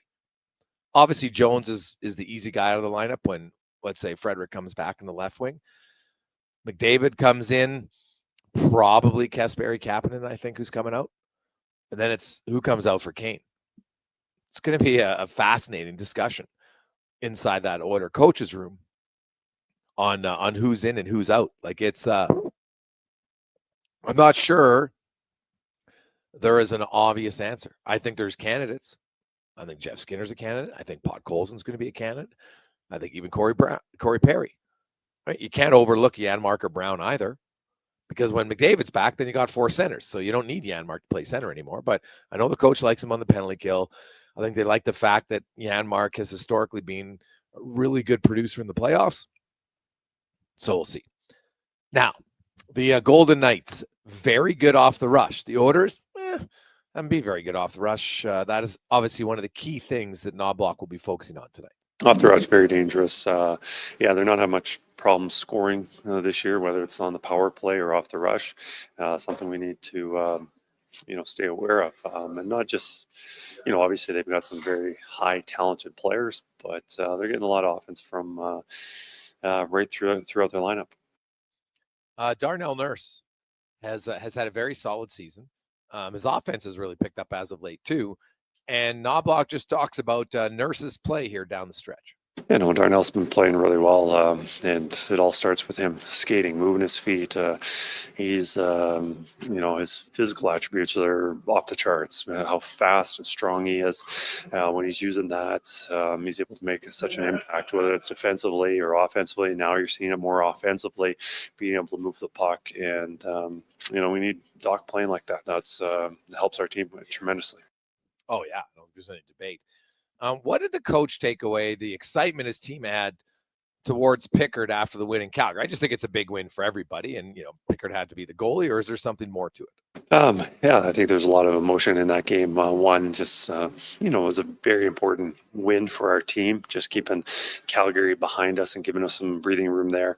But also, you know, Picks made some very key saves during that game. And, you know, some, you know, not technically what you usually see, you know, the double pad stack, and, you know, he plays off his instincts and he makes those big saves just because of his awareness, and maybe gets out of the technical aspect side of it a little bit. But, you know, guys, very happy for Calvin when he's playing well, obviously winning the games, but, you know, for the backup goalie, when they're put in the spotlight, give them the opportunity, and when they have success, just like any other player that we have on our team, when they're, you know, reach a milestone, you know, whether it's a games played or a points plateau or whatever it is, just guys feel good about them. And lastly, a big boost for the team, as although he was in a gray jersey, you had Trent Frederick on the trip, but also Connor McDavid as he stepped on the ice this morning. And Knobloch just talks about having McDavid on the trip and maybe when you'll see him. Well, it's encouraging seeing a lot of new guys out there. You know, obviously Kane has been on the ice for a few skates now with us, but he's joining us. Frederick, his first skate today, and Connor also. You know, it's exciting times for us, and hopefully we can have those guys within the near future, whether that's for all three of them for the first game of playoffs, I'm not sure, but you know, they're trending in the right direction. Ekholm not there, so I don't expect him to play on the trip. Stuart Skinner's not there, probably don't expect him to play on the trip. We'll see what happens tonight. You could see Olivier Rodrigue tomorrow, Thursday against the San Jose Sharks. Give him his first NHL start. The Sharks they're not playing very well right now. They're you know what, they're giving lots of young players opportunities. You see a lot of guys first NHL games, and Oilers fans, you kind of know how that was. It rarely leads to success. It's exciting for the players, don't get me wrong, but it's not like they're icing a competitor. Now the young guys try their best. Don't get me wrong. They're going to want to do very well, right? But to me, that would be the ideal game for sure. So we'll see. Now, 833-401-1440, 833-401-1440. Hey, guys, I look at Vegas, and nobody seems to be talking about how good they've been all year long. Your guest outlined their power play. Should we be more concerned about Vegas than any other team in the Western Conference? From Oiler fan Rick. It's a fair question, Rick. You know, Winnipeg, Dallas, Colorado, if you're Edmonton, you don't worry about them till the third round. So, yeah, you should be worried about Vegas more, because if you beat LA, most likely you're playing Vegas unless they get upset. And then if they get upset, you're pretty happy, because now Edmonton would actually have home ice advantage, and they would face the wildcard team, either St. Louis or Minnesota, who upset them. So I think Vegas is definitely going to be a tough out, but so is Edmonton. Like, I look at Edmonton, Vegas, Colorado, Dallas, Winnipeg is the top 5 teams. Now, we can debate on which order. I think those are the top 5 teams in the West. And I think the top 5 in the West are better than the top 5 in the East. I would have Tampa, Florida, and Washington, who I could put in that category. I don't put Carolina there, and I definitely don't put Toronto there until I got to see it to believe it from the Maple Leafs. Until I see their best players not even elevate their game, just maintain their game in the playoffs, I can't put them in that category. So I just don't see it. So Vegas, man, the goaltender's playing well. They got good team defense. They got good depth. No question. The Oilers, I think, are the biggest wild card in the playoffs. because for the last month and a half, how many games have you seen Edmonton with the full roster? None. And lots of games, they're missing 3 or 4 guys. So you look at tonight, no McDavid, no Ekholm, no Skinner, no Kane, no Frederick. That's 5 players who are going to be regulars when the playoffs begin. That's a massive change to your lineup. I don't know how it's going to impact them. Like on theory and on paper, I look and say, well, geez, Frederick and Kane are going to add elements that they desperately lack in physicality. Right? Frederick's a really good two-way player. Right? He can help on the penalty kill. Kane, hey, all I know is when Evander Kane plays, he usually scores at a decent rate. So now he hasn't been out 10 months. We've never seen him do that. So, but they're a wild card to me. And like McDavid. So this rest for McDavid, this rest for Ekholm, how much better does it make him? But you could say that about other teams. Heiskanen in Dallas, Thomas Hertl in Vegas, Tkachuk in Florida. All right, we go down the list of guys who are banged up. And that's what's going to make this year's playoffs. Like, could the Oilers go to the Cup? Yeah. Could they beat out in the second round? Sure. Now, could they lose in the first round? 100%. But like, I don't see, like, I would view, even if Edmonton starts on the road, I would view losing to LA as an upset by the Kings. I think Edmonton's a better team. I think they have more skill top to bottom. But after that, you get into the Final Four in the West, and it's going to be one for sure of Colorado and Dallas. Probably Winnipeg and Vegas. Not guaranteed, but probably. And then if it's Edmonton, man, those are 4 really good teams. So I look forward to it, man.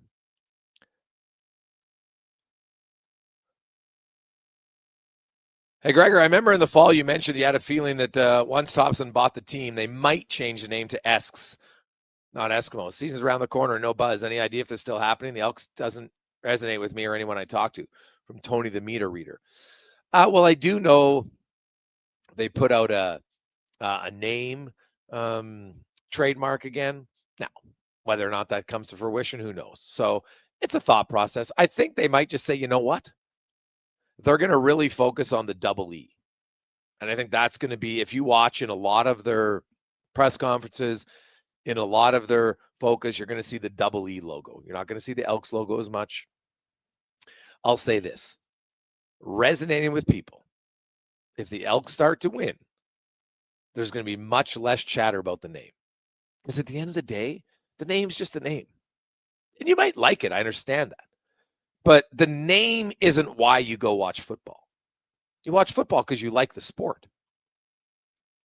I don't think anyone's like, you know what? If they weren't the Oilers, I don't think I'd be an Oilers fan. I don't see that. So maybe I'm wrong, but I don't think you cheer and fall in love with the team because of its name. It's a small part of it, yes. But so change takes time, and it's easier not to like the change when you're having no success. If they changed the name, they'd be winning. I can tell you right now, had they kept the name and had the same bad management, nothing would change. They would still be terrible like they have been the last few seasons. It's not the name at all. It's how they ran things. When you have your own organization sabotaging your young starting quarterback, the name is so far down the list of reasons why your team is struggling. It's not even close. So if the double E get winning, I think people will just be like, oh, okay, they're the Elks now. We move on. Change isn't easy. I understand it. But eventually people will move on. We'll come back. Dave McCarthy from Sirius XM will be joining us as we return to the Gregor Show presented by PlayAlberta.ca. You know how you look forward to all your favorite sports coming back in the spring? Soccer, baseball, golf. Well, GS Construction looks forward to getting back to work with the warmer weather. We're all excited and geared up for this very busy time of year. The groundbreaking season is upon us, and GS Construction is ready to roll with all sorts of new projects. Projects that help the community and make the place we live in better. For more on what we do, visit gsconstruction.ca. Play Alberta has hundreds of casino games right at your fingertips. Join thousands discovering why Fortune Coin is one of Alberta's most popular games. Fill your reels with golden coins, multiply your prizes up to 6 times, and turn good spins into legendary ones. Land the Fortune Coin symbol to win cash, trigger the jackpot, launch the free spins bonus, and watch as the dragon takes over your screen. New players get 100 free spins only on playalberta.ca. Claim your offer today. Noodle, noodle, noodle, noodle, noodle, noodle, noodle, noodle, noodle, noodles. Noodle, noodle, noodle, noodle, noodle, noodle, noodle, noodle, noodle, noodle, noodle,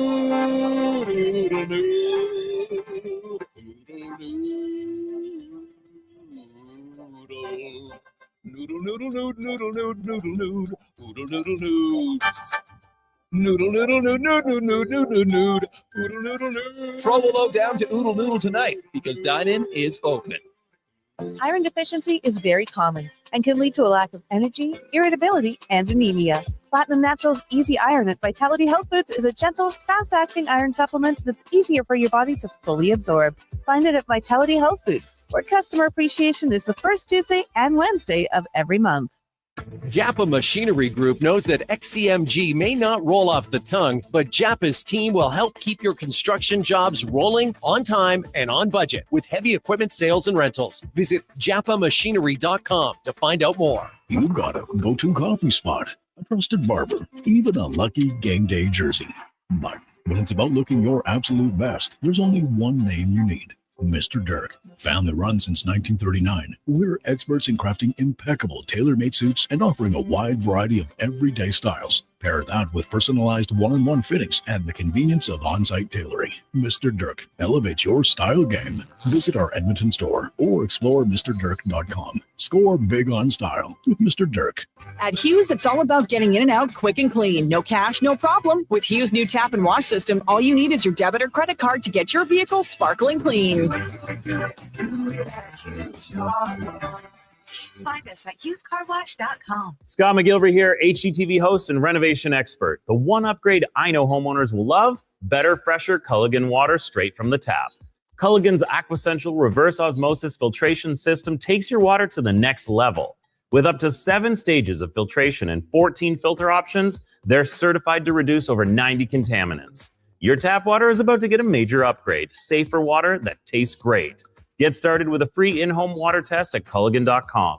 Culligan, water you love. Explore Internet just got 10 times faster. 5G Ultra brings incredible speeds to homes in rural and small-town Canada. Upgrade today at xplore.ca.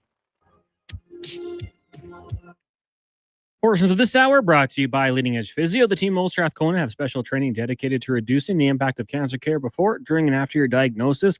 From lymphedema to the management of fatigue and side effects of chemotherapy and radiation, they can help. Learn more at leadingedgephysio.com. From puck drop to kickoff, it's the Jason Gregor Show on Sports 1440. Presented by playalberta.ca, Alberta's only regulated online gambling website.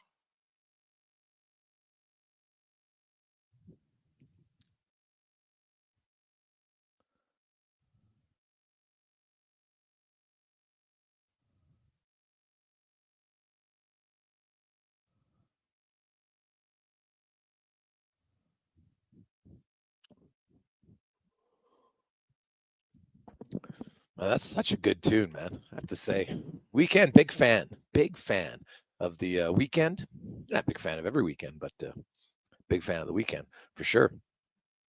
Jason Gregor, Connor Halley, Declan Cougar running things at Oilers Nation YouTube, Facebook, X, and Instagram. We, of course, are live on the radio, online at sports1440.ca. Some of you listening on the app. We're across the country. We love it. Even in the United States, you can listen to it on iHeart, Stingray, or Radio Player. Just make sure you're in 5K, and boom, you can get it no problem. So check it out on the app for Sports 1440. Oilers on the road tonight, taking on Vegas. We're into April, baby. Oilers, like most teams, 9 games. Some teams have as few as 7 games remaining. The regular season will wrap up on Thursday, the 17th. The Oilers finish their season on Wednesday, the 16th.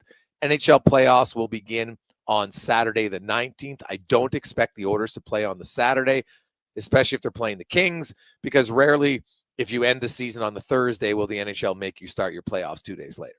So look for the Oilers and the Kings either on Sunday or Monday. If you remember last year, the regular season, the playoffs started on the 20th. The Oilers actually didn't play until the Monday, the 22nd. So depends where the game's at. Depends on arena availability in the U.S. I was looking at crypto.com for the Kings. And, of course, the Lakers, if they get home court advantage, and right now they're battling for the number 4 seed. If they get it, the NBA playoffs start on Saturday the 19th. So could you have the Lakers play the Saturday the 19th, Kings play the 20th? We'll see. But either way, Oilers are likely going to start on Sunday or Monday because it seems like they are destined to take on the Kings for the 4th consecutive season. Now, let's get to our big guest today, brought to you by the Spruce Grove Saints. And the Saints just want to send out a big shout out to all their fans, all of their sponsors for supporting them in their first season in the BCHL. And they look forward to introducing you all to their brand new facility next year when the Saints start the 25-26 season. So thanks for your support from the Spruce Grove Saints as we welcome in from Sirius XM, Dave McCarthy joins us. And Dave, it was like 10 days ago you were battling through. And I don't know, somehow you infected me over the phone. I've got a similar issue right now. So just trying to grind through. Well, you sound better than I did 10 days ago, put it that way. Yeah. Well, I've had a few coughing attacks during the show, so it's fun. Well, I do feel bad. I don't think it's possible I infected you over the phone, I can tell you it's been very unpleasant this winter. So many people I know have been not like themselves. Dave, is it possible to have, now I know it's possible, but do you think it's going to happen? As a fan of rivals, I want the Maple Leafs to win the division. They play Ottawa. Tampa plays Florida. The Leafs, 3 points up on the Lightning and the Panthers. Now, both the Lightning and Panthers have a game in hand.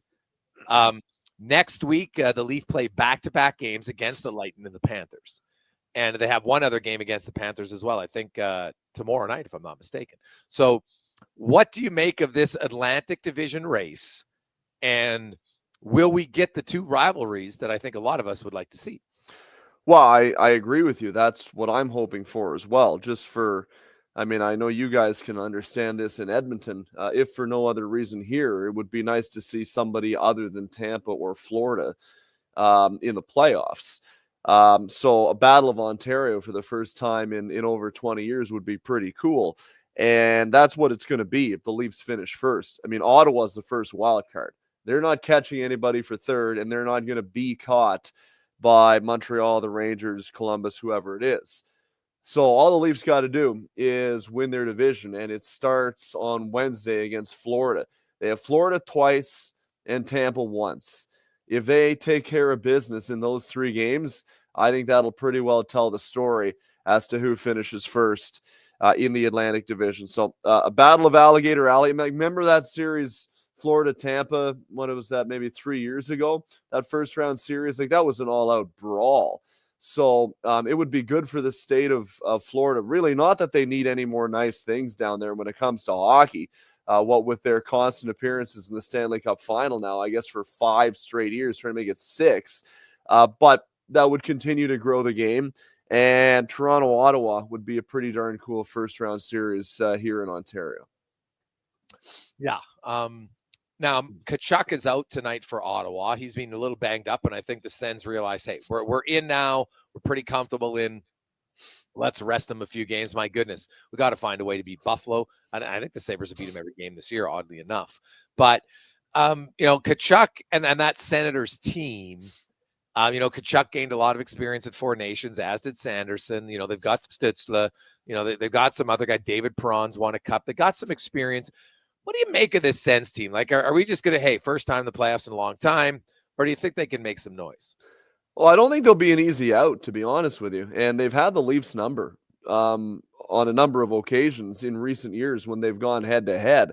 They're a feisty team. Like, they make you pay a price for taking anything off them. And sometimes that's not the way the Leafs like to play. In past years, certainly that's the case. This year, they've shown a better ability, Toronto has, to grind out games, which is encouraging. But I don't look at Ottawa like an also-ran team that's squeezed into the playoffs and is there for nothing but a waste of 8 days. I don't think they'll be an easy out. I really don't. They've got good goaltending. Linus Ullmark has been good when he's been healthy, but when he's been healthy, he's been good. And like I said, up front, they've got a plucky, scrappy group of players, and they've got some skill. And as you say, some experience as well. Claude Giroux, another guy that's been through the battles. So yeah, I can't say I don't think a lot of Leaf fans are looking at this matchup as something that will be an easy ticket to the second round. I think the Leafs are the better team, but I look at this Ottawa team as one that you absolutely have to take seriously. I don't expect it to be a short series if they should match up.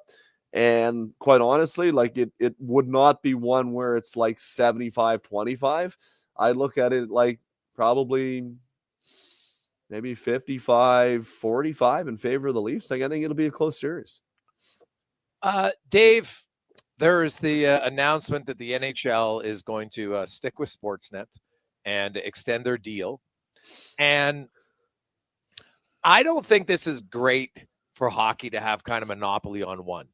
I think options are better. I think, they spend so much money on getting the rights that they don't spend a lot of money into the production value. Do you see that change? Or are we just going to kind of be like, hey, hockey fans, this is what you get. Suck it up. I mean, I think at this point, what we can judge is what we've seen for the last 12 years.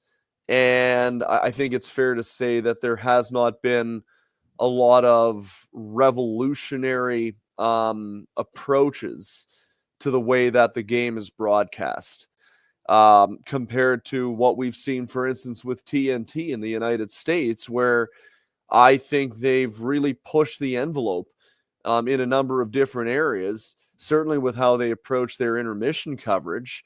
And credit to them, I think they have made themselves a destination show, a show of record to an extent where you kind of want to know what the guys had to say during the intermission or what they got up to, or an interview that they did with somebody in a pregame show, because they really do tend to get a lot out of their production outside of the game itself.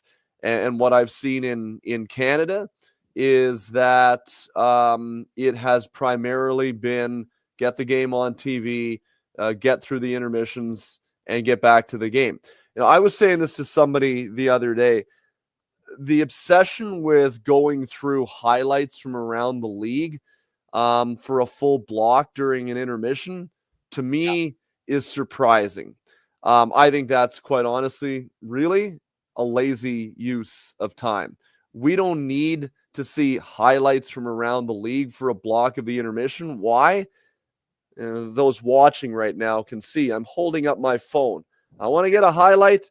I jump on NHL.com. I check the scoreboard. I see, Ovechkin's playing. Oh, he scored. Boom. Within 10 seconds, I got the highlight. I don't do something that adds value on TV that I cannot get on my phone. Have a provocative discussion. Even come up with a statistical breakdown of something that the average fan is not necessarily going to be able to come up with on their own. Be a little bit edgy. I know we went through, a good chunk of that deal, the last Sportsnet deal, where edgy was far from what anybody was looking for, lest somebody get offended. And I think maybe we're swinging back toward more of an acceptance to be a little bit nothing ridiculous, but little boundary pushing to catch people's attention, because run of the mill doesn't capture your attention. And I think TNT has done a really good job of being a little bit boundary pushing. Nothing where that's out of line, but reason enough to be like, geez, I wonder what they got up to today. So That's what I'd say about that. And I hope there's more of a willingness to be a little bit more innovative.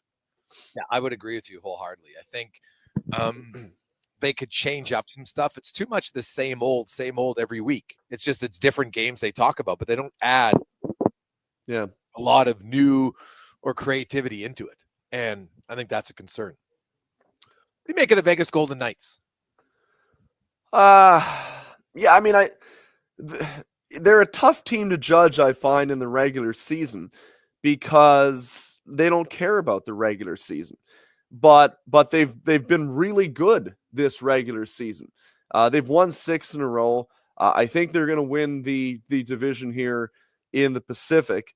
And I look at them as a team that come playoff time is going to be a really difficult team to handle. Jack Eichel is having probably his best season that he's ever had in the NHL. So they've got a guy like him who's absolutely dynamic. I thought reacquiring Riley Smith was smart. He's a guy who plays his best hockey in the playoffs. Mark Stone is another guy that seems to play his best hockey in the playoffs. I love their back end. Alex Pietrangelo is just so steady back there. Shea Theodore, once he gets back, is a really quality player. The goaltending, we've seen it with Aiden Hill in the past, is good enough to win a Stanley Cup. So, they're never a team that really attracts my attention because they're not a particularly spectacular team to watch. They don't run up and down the ice. They're not super exciting, but they're damn effective. So, I think whoever wins that series, LA and Edmonton, I would presume if the playoffs started today, Vegas would face Minnesota. I would presume that Vegas would beat Minnesota with relative ease.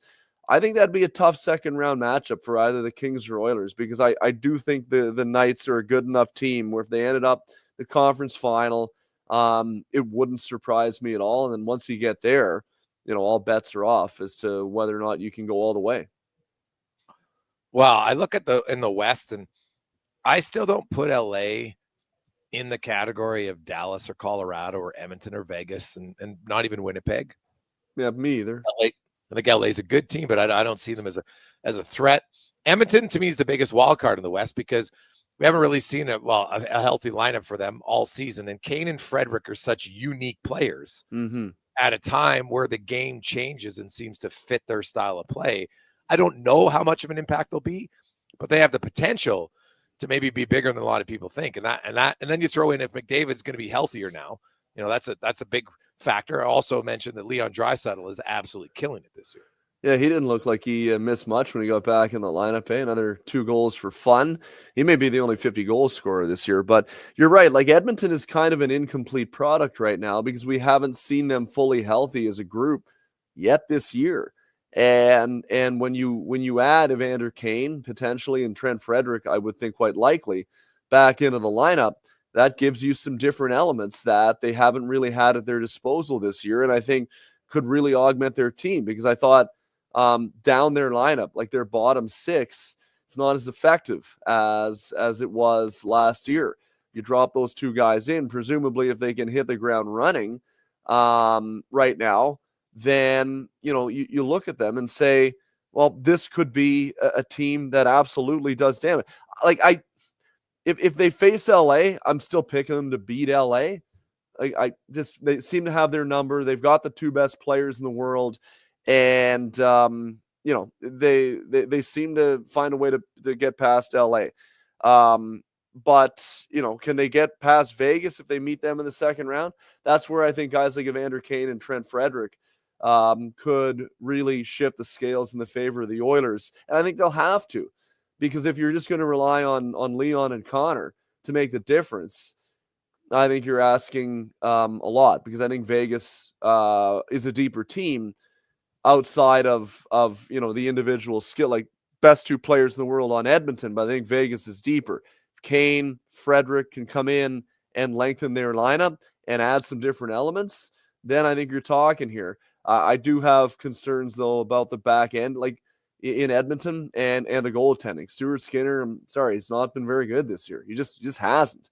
And their back end, has been inconsistent, I've found. Whereas I think that's a strength of Vegas. So, it's going to be really important for those guys if they get back in the lineup, Frederick and Kane, to find a way to make an impact, because I don't think Edmonton is a long enough team, a deep enough team to go up against Vegas. Dave, lastly, where do you come out on the Capitals? Great regular season, no question about it. They got the OE chase, and maybe he gets it this year or not. He's definitely going to break the record at some point. Mm-hmm. Are they the best team in the East or just the best regular season team? Yeah, best team in the East, that's a tough one. I can't quite go that far yet. I do like them. But I think if fully healthy, to me, Florida is still the best team in the Eastern Conference, based on what we've seen them do over the last couple of years. And they only seem to get better. Like, I loved what Paul Maurice said a couple of weeks ago when they were in town, and they didn't have Bradley Marchand, they didn't have Matthew Tkachuk, they didn't have Aaron Ekblad, and yet they just played a Panthers-style game. And Sam Bennett with a couple of goals, right where he does his business, getting to the net. They didn't give up much.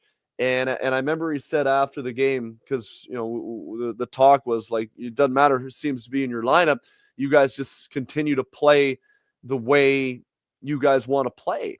And he said, well, we don't look the same without those guys, but we play the same without those guys. And I thought that was really instructive, because it shows that entire roster, that entire locker room is bought into a philosophy in terms of how they do their business. And some guys can do their business better than other guys who have to fill in, but they're all going to play the same way. And there's no, pushing and pulling on the same rope. Everyone's going in the same direction. They got great goaltending. I thought getting Seth Jones was really smart. I'm really impressed they were able to pull that off in season, because they didn't really replace Brandon Montour up until that point. And now you've got Ekblad, you've got Seth Jones. That's two pretty good players on your back end. Sergei Bobrovsky is playing as good as he ever has. To me, Florida's the best team. Washington, I do think, I was talking with somebody at Leaf practice today, of all of the divisions in the league right now, the Metro's got the easiest path through to the conference final. If Washington plays Montreal, I think they'll be able to handle Montreal fairly easily. Yeah, I really do. And I think I would pick them to knock off Carolina as well, because I think Carolina is going to handle Jersey pretty easily.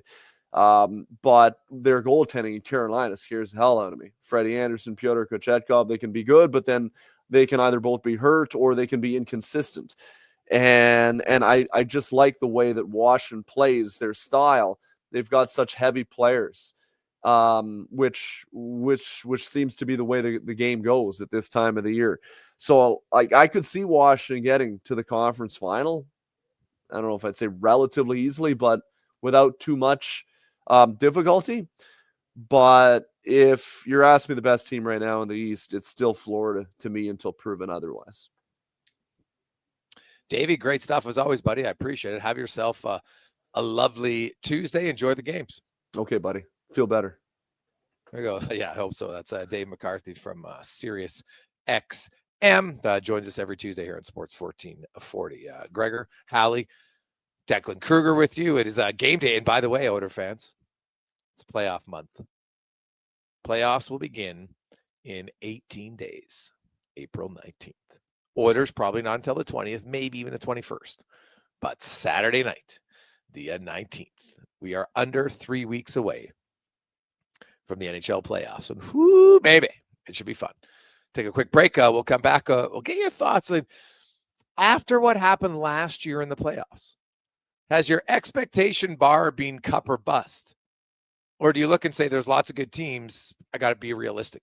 What's your thoughts on the Oilers as we get down the stretch here? 833-401-1440, 833-401-1440 in our eWell inbox.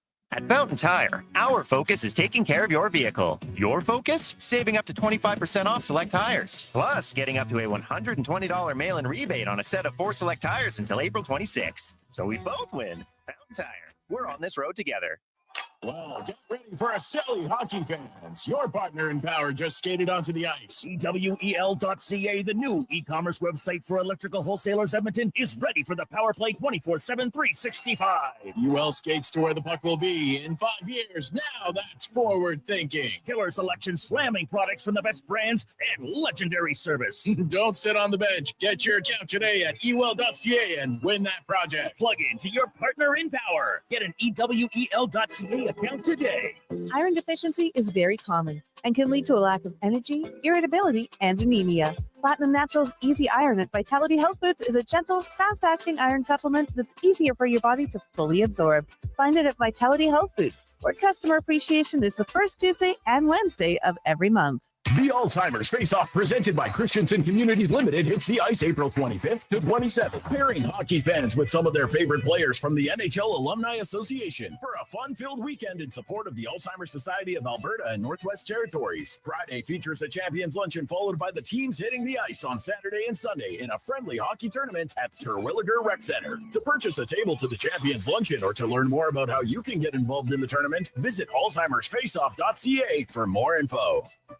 Whether you're a craft beer connoisseur or more of a wine aficionado, there's always something new to discover at Sherbrooke Liquor, a unique, family-owned, independent liquor store. The selection, incredible. The non-alcohol section is also very impressive. Sherbrooke Liquor, expert, knowledgeable staff with a passion for unique finds. More than just a liquor store, we're a community. Alberta's best, the one and only Sherbrooke Liquor. Wine, spirits, and oodles of beer. Visit SherbrookeLiquor.com. Is it Riverside Motorsports? No. It's Riverside Motorsports. Over 55 years in business, and people still get it wrong. Guess it's time to get it right. Riverside Motorsports. What you do for fun is our business.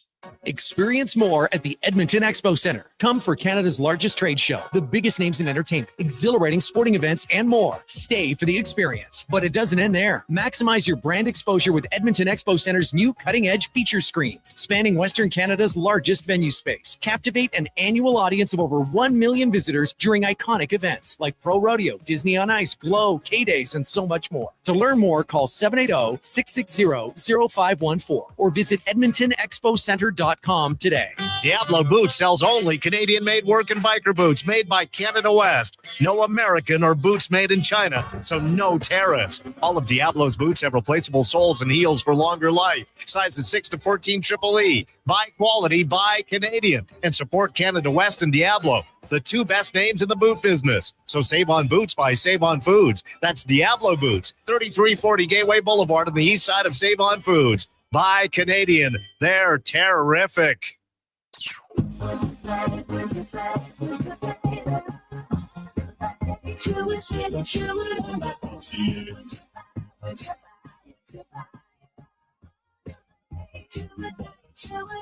It's the place to buy a Honda. It's the place for service too. I love it.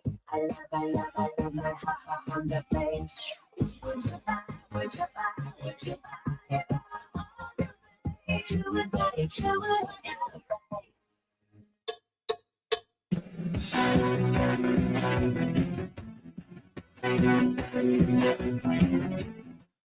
Portions of this hour brought to you by Action Electrical. They're the most diversified electrical contractor in Alberta with 4 divisions in project, service, tag, and solar for commercial or residential. Contact them today at actionelectrical.net. Hat-tricks, touchdowns, and home runs. Get it all with the Jason Gregor Show on Sports 1440. Presented by PlayAlberta.ca, Alberta's only regulated online gambling website.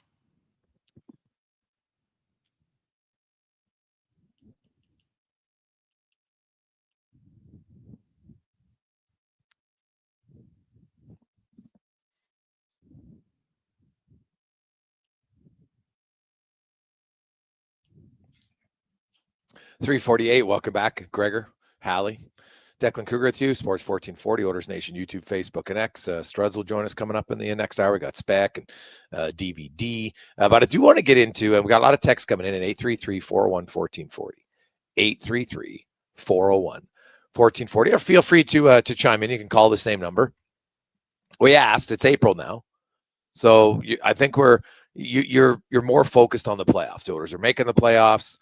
They're taking on the LA Kings. The only thing we don't know is if that's going to start in LA or it's going to start in Edmonton. So the question is, though, do you remember what you felt last year? And more confident, less confident, similar to what the Oilers were then. Smoky Lake Trumpet says, hey guys, what's the Oilers' identity? I felt I had a clearer idea at this time last season. From Smoky Lake Trumpet. What did you think their identity was last season? It's a fair question. Right? Like when you got into April, because what's interesting about last year was the Oilers only won 4 of their final 10 games. And they weren't like, rolling into the playoffs on a stretch. Hey guys, they played like a team, solid defensively, good goaltending, great special teams. I'm sure their health situation has affected them. I hope things come together in time. That's a fair, good answer. I look at the Oilers this season, and I would agree they haven't been as consistent defensively as a team. The goaltending hasn't been as consistent. I could use a few other guys scoring, but guess what? We had the same problem last year. I remember this time Connor Brown couldn't score to save his life, and there was other guys on the team that really hadn't produced much. And then you get to the playoffs. Now, McDavid went nuclear. Bouchard went nuclear. Leon Draisaitl had another good playoffs. Stu Skinner had 2 bad games, but in a lot of the other games, he was really solid. I would argue he was a main reason they beat Dallas. He was exceptional, especially in Game 6. This year's team, it's still pretty different when you think about it. So, Podkolzin, Arvidsson weren't here last year. I expect them to play. Frederick, Wallman, Stetcher, Emberson. So you got a fair amount of changes. Corey Perry's had an unreal regular season. I just don't know what to expect from him in the playoffs when it gets even faster. I know he's great around the net. I don't expect him to win any races. He hasn't won any foot races all year. But it's interesting. We got a lot of texts coming in. Hey, guys, I don't think the Oilers are as good or as deep as last year. I don't see them going far. From Fuzzy. And now the deep question is interesting to me. So let's go through it. And let's assume, because I agree with you, in the regular season, they don't look as deep. But you're getting Kane and Frederick in the lineup. So now you could have, and pick your poison on what your combos are going to be. I know McDavid's playing with Hyman, right? I think Draisaitl. Now, Draisaitl might play with Kane and Frederick. Then you've got Podkolzin, Nugent Hopkins, and Arvidsson. Then you got Henry, Janmark, and Brown. So you would take that roster and say Frederick's in, Podkolzin's in, Arvidsson's in. I didn't even include Jeff Skinner, right? Because he might not be in. We'll see. And obviously they need Jeff Skinner. I'd put him on the top line with McDavid and Hyman. So you have Skinner, Arvidsson, Frederick is new. And then you take out McLeod, Fogle, and Holloway. So McLeod, Fogle, and Holloway, Arvidsson, Skinner, Frederick. A little bit quicker last year. More proven finish in the group this year. More physical, for sure, because of Frederick. Derek Ryan played 19 games as your fourth-line center. Adam Henrique, if he's now your fourth-line center, that's a pretty big upgrade, in my opinion. Then on defense, you started with Desharnais and Ceci, and now you would have Wallman and Emerson. Upgrade or downgrade? Maybe a downgrade on the penalty kill. I think that's fair. Probably upgrade everywhere else. Definitely in puck moving. Skating. So what's interesting to me about the Oilers is how they won last year. I'm not expecting them to repeat it. I just can't see how their penalty kill can be that good.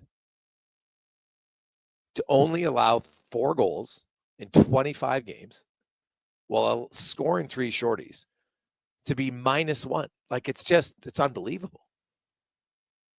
It just doesn't happen. So, and even McDavid, can I expect McDavid to score that many points? I can't rule it out. But I kind of want to be realistic and say, hey, man, scoring 42 points in 25 playoff games, he had 20 and 12, which I guess puts him at, if you look at 3 years in a row, I guess I probably should expect that. Because the year before he had 20 and 12, which That's 40 points in 24 games, pretty close to 42 and 25. The year before that, he actually produced more, 33 and 16. So I guess maybe I should expect that from McDavid. It's kind of crazy to say, but when you look at it 3 years in a row, he's put up massive numbers. Leon Draisaitl, same thing. And so if you expect that to continue, it's hard to count the Oilers out. Because who has guys who can do that? Hey, guys, it can't be cup or bust. There's lots of good teams, and people need to realize how special last year was. Not the finish, but it was a blast getting to that point. People need to be realistic and enjoy whatever playoff hockey we can get from Mike, their surveyor. Hey, guys, I believe a healthy playoff experience Oilers team combined with a motivated McDavid and Draisaitl go an extended run. What Mac T said about Kane yesterday was promising as well from Crow's Nest Order. Well, hey, guys are going to have an opinion, but let's be honest. No one knows how good Kane's going to be. I'm not going to count out Kane. I've said it all along. I'm not sure I've met a player who's more outwardly confident in his abilities than Kane. Right? Like he borders on arrogance about how good he feels. And that's okay. Like I think that's what makes him successful. That's why he's been in the league this long. He firmly believes that when he comes back in, he can be just as good as he was before. And arguably, when I talked to him briefly, he feels he can be better because he wasn't hurt. He played last year in the playoffs, basically banged up. The first 2 rounds he was okay. Obviously, then it eroded, and he got to the point where he couldn't even play.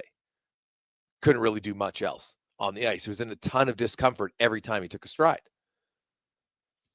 So, like, what if Evander Kane can, chip in 2 or 3 goals in the first round? It's like that's massive. If you think the series is going to be 6 or 7 games. Hey, boys, I'd be lying if I don't see the Kings as being a team like the Flames of the past, being built to beat us. I'm not quite as confident as I was last year. From Daniel in Black Falls. Like, I understand because eventually you have to lose. Right? That's a mindset that a lot of people take. And I can understand. They're like, well, they just can't beat him every time. But considering that it used to be 7, then it went to 6, then it went to 5. They were beating them easier every time. I'm not saying it's going to be a sweep. I'd be stunned if it was a sweep. But what has LA really changed? So they got Kemper. And they got Fogle. They have lots of other significant changes. Now, how they play is different. But how they played led them to no success. They had to change. And to me, until they show they can shut down the Oilers' special teams, both score on them, but also limit their power play, I don't see how. Cause, where do you come out on it? I've been with you, and I don't buy into the whole they have to win eventually. Like, why? They're all separate seasons. They're different things. It could certainly happen. I mean, the Kings, I think, probably have improved. At least they're a more fun brand of hockey to watch. But if the Oilers do get healthy, do the Kings have a 50-goal score? No. Do they have a Connor McDavid? No. I mean, Kempe, Fiala, Byfield, Kopitar, give them their due. Warren Fogle having a career year. That's great. But the Edmonton Oilers, if they can get healthy and bring back, these 3 big name players, plus Matthias Ekholm on the back end, and it hinges on them being healthy. But I think they can do some damage in this playoffs. Obviously, goaltending's going to be something to watch out for. But Gregor, I don't buy into that whole, the Kings are due. Last year was last year. It has nothing to do with this year. The better team's going to win. Yeah.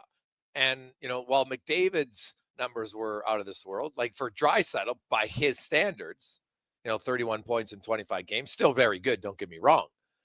But not many guys ever scored 30 points in the playoffs. But by his standards from the previous years, when he had 20 goals and 50 points in 28 games, right? And Draisaitl's always been a good playoff producer. Look at the year he's having this year. Would anybody be surprised if the Oilers went on a long run, the Leon Draisaitl was hovering around 1.7, 1.8 points per game? I don't think anybody would be. And that's what makes the Oilers dangerous in my eyes, is that you have 2 players who have done it repeatedly at the most important time of the year against the best teams, and they produce. So, hey, Greg's, my concern is goaltending and team defense. Can the Oilers eliminate the major errors? Now, major errors by the goalie, major errors by team defense, I think that's a very fair concern. And can the Oilers limit?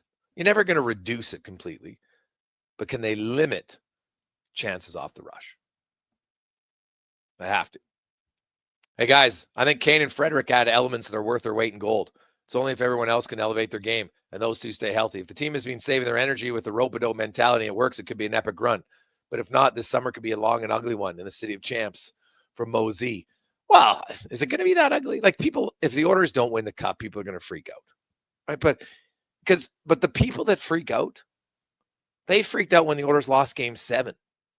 And they'll find something, because some people are just never truly satisfied. Now, they'll tell you, no, I'm just critical thinker. Like, give me a break. All right? Like, you lose Game 7 of the Stanley Cup final and you act like it was a disappointment. Like, give me a break. Oh, I didn't like this one move. Oh, well, thanks, Einstein. It's one move. So, now, if the Oilers lose in the first round, I think it's valid to say, hey, they screwed up. But let's say you get to Game 7 against Vegas, who's going to have home ice, and it's a hell of a game and it goes to overtime. And let's say it's an unlucky goal. Are you going to say, oh, geez, well, we can always play the what-if game, but other teams are good. And this year, like, Vegas is good, but so is Edmonton. So is Dallas. So is Colorado. I'm not even sure I put a Winnipeg in that category yet. Probably because I need to see more from them in the playoffs. Vegas and Colorado have won cups lately. Dallas has been to a cup final. Edmonton's been to a cup final. Like, I know this is a different year, but Winnipeg, to me, even though they enter as the number 1 seed, I don't have them on, like, now they could easily get to the second round, maybe easy. Well, they're going to get to the second round probably easier than Dallas or Colorado because they play each other. And that's a benefit to all the other teams. Like, one of those teams is out in the first round. That's a big advantage. Just like, Florida, Tampa, Toronto. One of them's out in the first round. Hey, guys, we won't win without a goalie. Everybody says that. Teams have won. Did Colorado win with a goalie when they won the cup? Go look at other teams' playoff numbers. Obviously, Vasilevsky's great. No question. But other teams have won. Stuart Skinner isn't elite. But there's lots of teams who don't have elite goalies. They just need Skinner to be solid. He's shown he can be solid in the playoffs. He's also shown he can get lit up. So you just need to see solid Stuart Skinner. But he's shown he can do it. Hey, Gregor, for anybody saying it's Kings are due, what about Bills? Hi-oh, from Kev Meteor. Touche, man. I'm sure Bills fans told themselves, oh, this is our year. We're going to the final 4 times in a row. That's still, like, that to me is still one of the greatest achievements in sports. To get to the final 4 years in a row and lose it every time. Like, there's a good team. Like, to keep coming back and like, that's good. Like, you had to beat a lot of good teams to get there. They just couldn't get it done. The Norwood kick, obviously, I'm sure, probably still sends chills down the spine of some diehard older Bills fans. But that's still a pretty damn good accomplishment. How many teams even make it to the final 4 years in a row? Well, no other NFL team's ever done it. NHL, of course, the Islanders, the Canadians. That's it. So now, obviously, losing is less than ideal, but we'll see. Hey, guys, I think the X factor is the new guys came here to win. Everybody pulling in the same direction. So playoffs. Still believe we can be there when it counts, from Ty Guy. I think the difference this year, boys, is their complete indifference.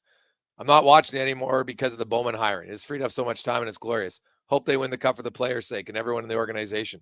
Not their fault Bowman was hired. I don't understand. People have, like, go read the report about Stan Bowman. Go read the report. I know it's easy to get on your pulpit and claim that I'm a better moral person, but tell me what he did. When you actually read the report, right? Now, when you tell your boss and your boss says, I'll take care of it, could he have followed up with it? Sure. But the victim is friends with Stan Bowman. He's talked to him about it. He understands everything that went on. I don't really understand the Stan Bowman angle. Someone explain it to me. And if you haven't read the report, then don't comment. But go read the report. It's publicly available. Go read it. Educate yourself first. Quick break. We'll come back. Connor Halley and a Sports 1440 update brought to you by Fountain Tire. Stop in at Fountain Tire right now. And you can get 25% off tires, baby. Not only will they get your vehicle ready, they're going to help your wallet. Stop in any location, fountaintire.com, up until April 26th. This is a Sports 1440 update. Game day, the Oilers host or in Vegas taking on the Golden Knights. Puck driving this one just after 8 o'clock. Pre-game coverage here on Sports 1440. Then Drew Walker and Donovan Paulson gets going at 6 o'clock. Elsewhere around the NHL, you got the Caps, Bruins, Canadians up against the Panthers, Sabres in Ottawa, Jackets take on the Preds, Lightning meet the Islanders, Blues host the Red Wings, Flames in Utah, Sharks up against the Ducks, and the Kings host the Jets at 8:30. In the WHL, we got Game 3, Oil Kings Raiders down at Rogers Place. That'll get going just after 7 o'clock. Major League Baseball tonight. The Blue Jays in action, hosting the Nationals. Jose Barrios looking to pick up his first win of the season. The Nats countering with Trevor Williams. First pitch, 5:07. Also the Mets taking on the Marlins, Yankees, Diamondbacks, Pirates in Tampa. Brewers host the Royals, Angels in St. Louis to take on the Cards, Astros up against the Giants, and the Padres take on the Guardians in the association. Toronto in Chicago for a meeting with the Bulls, tip off at 6. You also got the Sixers and Knicks, Trailblazers in Atlanta, Bucks host the Suns, Magic taking on the Spurs, Warriors, Grizz, and the Nuggets hosting the Timberwolves in one game in the PWHL this evening, 5 o'clock. New York takes on Montreal. Coming up in hour 3 of the Jason Gregor Show, we'll hear more comments from the Oilers. Be joined by Jason Strudwick and ask 5 questions. I'm Connor Halley. This has been a Sports 1440 update. Sports 1440, Stingray radio station. CKJR broadcasts from West Edmonton Mall and Wetaskiwin. Download the free Stingray music app and listen wherever you go. Volvo Cars Edmonton invites you to their biggest sale of the year. The March showroom event is on now. Lease or finance a 2025 XC60 plug-in hybrid from 1.99% and save $3,500. Lease a 2025 XC90 plug-in hybrid from 1.49% and save $5,500. Lease or finance a 2024 XC40 plug-in hybrid from 0.49% and save $2,500. Don't miss the March showroom event at Volvo Cars Edmonton. Great vehicles, better service. Only at VolvoCarsEdmonton.com. Dang, last season you bought new clubs to fix your game. You spent the entire season trying to learn how to hit with your magic clubs. And guess what? Dang, they didn't help your game. Now you're convinced it's your swing, but it really is your clubs. Even though you were told the ones you bought were the best ever made, if they were, you would have gotten better. Every day at Fitted Golf, we continue to prove the right clubs make all the difference in the world. From beginners to pros, Fitted Golf makes all the difference. Yes, fittedgolf.ca. Iron deficiency is very common and can lead to a lack of energy, irritability, and anemia. Platinum Natural's Easy Iron at Vitality Health Foods is a gentle, fast-acting iron supplement that's easier for your body to fully absorb. Find it at Vitality Health Foods, where customer appreciation is the first Tuesday and Wednesday of every month. Edmonton's premium live music and party venue is On the Rocks. Check out Bingo Tunes on Monday. Perform on the best stage in town with karaoke on Wednesdays. Learn how to salsa with Salsa Rocks on Thursdays. And every weekend, OTR goes live. With your favorite bands on the OTR stage and DJ Kenny K. For everything that's going on at On the Rocks, give us a follow. Facebook, Instagram, or Twitter. At On the Rocks, EDM. Eat well, party hard. On the Rocks. On the Rocks. On the Rocks. Open every day till 2 a.m. At McDonald's, there are new breakfast sandwiches with a secret ingredient. A secret ingredient? It's a little sweet, born in the cold, cradled by spring. Gotcha. It's maple. Well, yes, but let me finish. It's made with 100% Canadian maple syrup? Right again. It's a brand new smoky maple sauce featured in... Oh, some new McD's breakfast sandwiches. And you can try it before 11 a.m. only.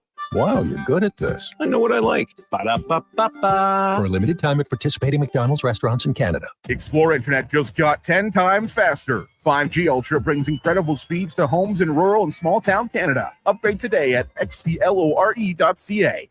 At Fountain Tire, our focus is taking care of your vehicle. Your focus? Saving up to 25% off select tires. Plus, getting up to a $120 mail-in rebate on a set of 4 select tires until April 26th. So we both win. Fountain Tire. We're on this road together. Leon Draisaitl is absolutely killing us.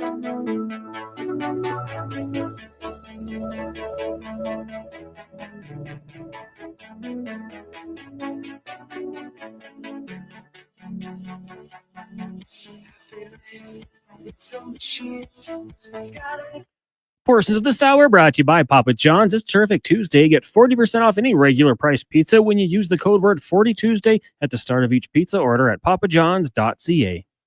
The Jason Gregor Show, the best of Edmonton sports talk and beyond. This is Sports 1440. Presented by PlayAlberta.ca, Alberta's only regulated online gambling website.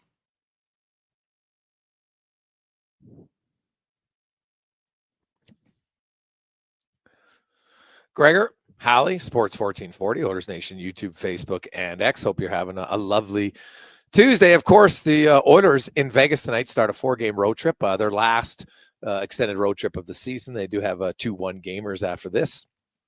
They pick San Jose this Thursday, and then they go back there again for the final game of the regular season. They also have a 1-gamer against the Winnipeg Jets in about 12 days' time. 833-401-1440, 833-401-1440 in our email inbox. We got a lot of texts flying in and talking about where are you? It's April now on the Oilers last year to this year. More confident, similar, less. We've been all over the board, which is great. I don't think everybody's going to be seeing it the same way. Totally valid. 833-401-1440 is the Gregor Show presented by PlayAlberta.ca, and it's Tuesday, boys and girls. And you know what that means. Lotto Max. And it's the Yari Curry edition. $17 million up for grabs. Get your tickets tonight for PlayAlberta.ca. Hey, guys, there's lots of negativity with the fan base. I get it. But personally, I think this team is better than we've seen. We haven't even seen the finished product until a lot of these guys get back to the lineup. No team is perfect and has 0 holes. Count me among those that are fired up for the playoffs and are going to enjoy the ride. Boys, I think the Oilers have as good a chance as anyone. As far as winning the cup, why not? Let's have it. From Shanked One.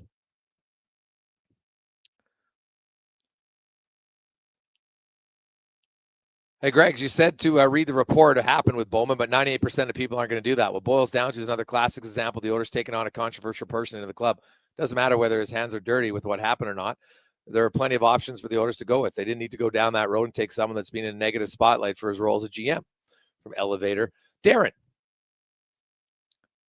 Hey guys, I think the Oilers' chance is better this year than last. I think come playoff time, the switch is going to be flipped. The carrot has been dangled. Ooh. Hey guys, why is everyone counting on Kane and Frederick to have to some extent, echo and being 100% and so impactful and in playoff environment? Time will tell, but yikes, seems like a big ask from Barney. Well, Barney, Matthias Ekholm doesn't have an injury like Kane. His coach actually, when does any team talk openly about an injury? Not very often. But you had Chris Knobloch say, and I quote, "This is not like Kane's injury where it didn't matter what happened, it was going to be ongoing. We just need some rest, and Ekholm will be 100%, which tells me he ain't playing on this road trip. No chance. And I don't know how many games he'll play. I could see him playing 2 or 3 more games down the stretch. If you're that confident that rest will get him back, then give him rest, right? You don't need, you'd like to finish second. You don't need to finish second. So I get it. Hey, boys, I see an early round exit this year is to the benefit of winning next year from Braden. Well, Braden, you would need to give me more information on why you think losing this year will give them a better chance to win next year. I'd be curious. Hey, boys, am I the only one who thinks Dallas is overrated? From Hammer. Yeah, I think you might be. Why would Dallas be overrated? Look at their team. And they're still rolling without Miro Heiskanen, their best defenseman and arguably their best player. They're going to get him back for the playoffs. Although we don't know when. He might not be ready for round 1. And that could be the difference in that series.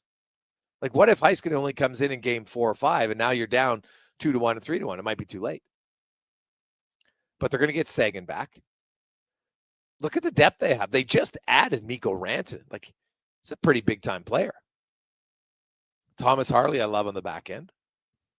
Now, if they don't have Heiskanen, I don't love their depth defense. That's fair. I think Lyubushkin, if he's playing in your top pair on day 1 of the playoffs, that's not ideal. That's fair. But if Heiskanen's in, it's hard for me to find Dallas is overrated. I think they're a pretty good team.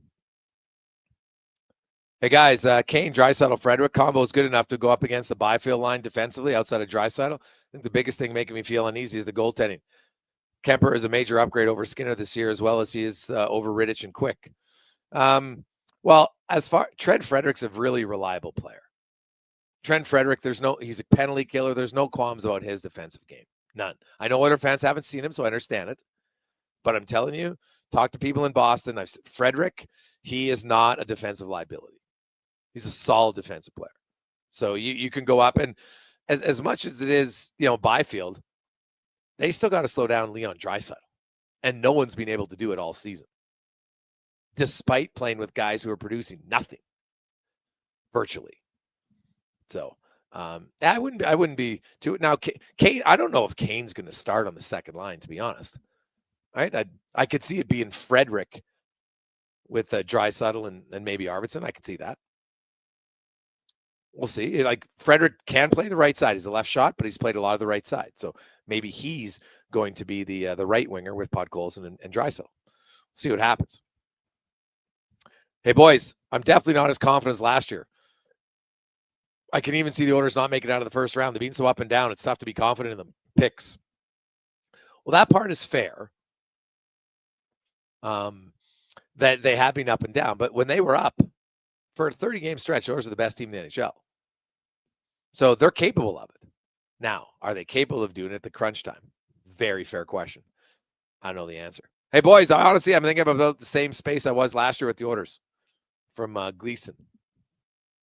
Confident. Well, there you go. Boys, the Oilers just need more cowbells in the playoffs. Wouldn't that be great? Hey, Cons? Bring Will Ferrell in, get a little cowbell. Oh, no, yeah. But I don't think you're allowed a cowbell in the NHL rink, if I'm not mistaken. Can anyone confirm that? But I think there is a ban on cowbells. Yeah, can't do Will Ferrell. Noted Kings fan. What about vuvuzelas? Can we bring those back? No. God, those were the worst. The Oil Kings did a vuvuzela night. It was wild. Really annoying. Yeah. Oh, like to do it for one night, I guess I could see the humor in it. But honestly, those turned you off from even watching the game. God, they were terrible. Do you think like the home side even liked it? Like the players? I can't see how. Pretty annoying sound. Yeah. Hey guys, I understand the team may not have been excited for the regular season after going to Game 7, but to think they can instantly turn just a switch when the playoffs start, I believe a couple of players can do that, and that's 29-97. As far as the rest, I'm not so sure. Bobby. Well, I guess, Bobby, do you think they turned a switch last year? They only won 8 of their final 16 games. They only won 4 of their final 10. So I don't know if it's like, and you could argue that their penalty kill did flip a switch in the playoffs. Their penalty kill was amazing. And it got confidence and it just got rolling. And confidence is a powerful thing. We've seen it. And the one thing that I find different about the Oilers when they have Kane and Frederic is those guys are going to easily bring the emotional level of the game up. Connor McDavid plays better. Leon Draisaitl plays better. Now, they don't necessarily need help, but I think a lot of the other team, it sucks you in. And we'll talk to Struddy about it, but there are certain guys on the team that right now I felt the Oilers had a lot of guys, and even last year in the regular season, they had a lot of guys who didn't do a whole lot because not everybody's going to do something. That's fair every time. But in the playoffs, suddenly Brown was more engaged. Janmark was more engaged, right? I think the other thing is like the Oilers got to the Stanley Cup Finals. Some guys played great. I don't think Darnell Nurse had a great playoffs last year. The way he's playing this year, I think he's better. So we can look at guys that are up and down, and that's why it's good, and I think it's valid that the responses we're getting on the text line show a wide range of confidence, not sure confidence, lukewarm confidence, and they're all valid because I can see the argument for people being confident. I can see the argument for people saying, well, I'm not really sure. Like I don't know how good Trent Frederic will be. And heck, it's a high ankle sprain. He might re-injure it in the third game. Like you never know. I have no idea. But when I look at Edmonton and when you get to the playoffs, the one thing I do know, and it's not just 1 year for Connor McDavid. It's been 3 years. The only difference was last year he played more games. So he scored more points. But in 2022, McDavid actually had a higher points per game than he did in 24. He had 33 and 16, then he had 42 and 25. He had 20 and 12. Like, it's really ridiculous when you think about it. So his last, 37, 53 playoff games, McDavid has 95 points. It's not bad. Quick break. Strudwick joins us next on The Gregor Show, presented by PlayAlberta.ca. Play Alberta has hundreds of casino games right at your fingertip. Join thousands discovering why Fortune Coin is one of Alberta's most popular games. Fill your reels with golden coins, multiply your prizes up to 6 times, and turn good spins into legendary ones. Land the Fortune Coin thimble to win cash, trigger the jackpot, launch the free spins bonus, and watch as the dragon takes over your screen. New players get 100 free spins only on PlayAlberta.ca. Claim your offer today.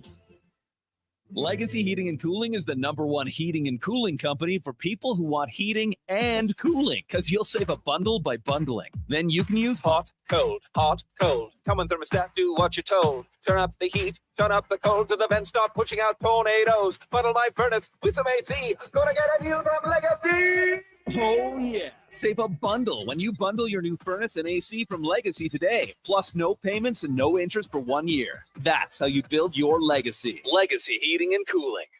My utility bills are going through the roof. How can I take advantage of the sun and put my lazy roof to work? Sounds like a job for the men and women of Action Electrical. Energy team reporting. When you're ready to make your home or business more efficient, Action Electrical has the power to install solar panel systems and EV chargers. Facing an electrical menace? Call on the men and women of Action. Operating throughout Alberta with supercharged skills and strong family values. ActionElectrical.net. At Papa John's, you get your everyday favorites for just $9.99 each when you order 2 or more items from the Papa Pairings menu. When you order more, you save more. Choose from medium one-topping pizzas, boneless wings, papadillas, breadsticks, cheese sticks, and desserts. It's easy to order all your favorites when they're just $9.99 each. So the next time your friends come over to eat your food, check out the Papa Pairings menu to save. Better ingredients, better pizza. Papa John's. Do it. Your vehicle is a big investment. Protect it at Hughes Car Wash. We use only clean, fresh water and the highest quality car wash soap. Hughes Car Wash, the car wash pros. Find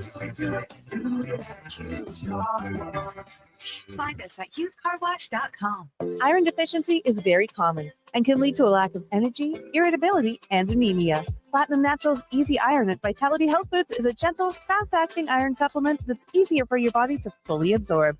Find it at Vitality Health Foods, where customer appreciation is the first Tuesday and Wednesday of every month.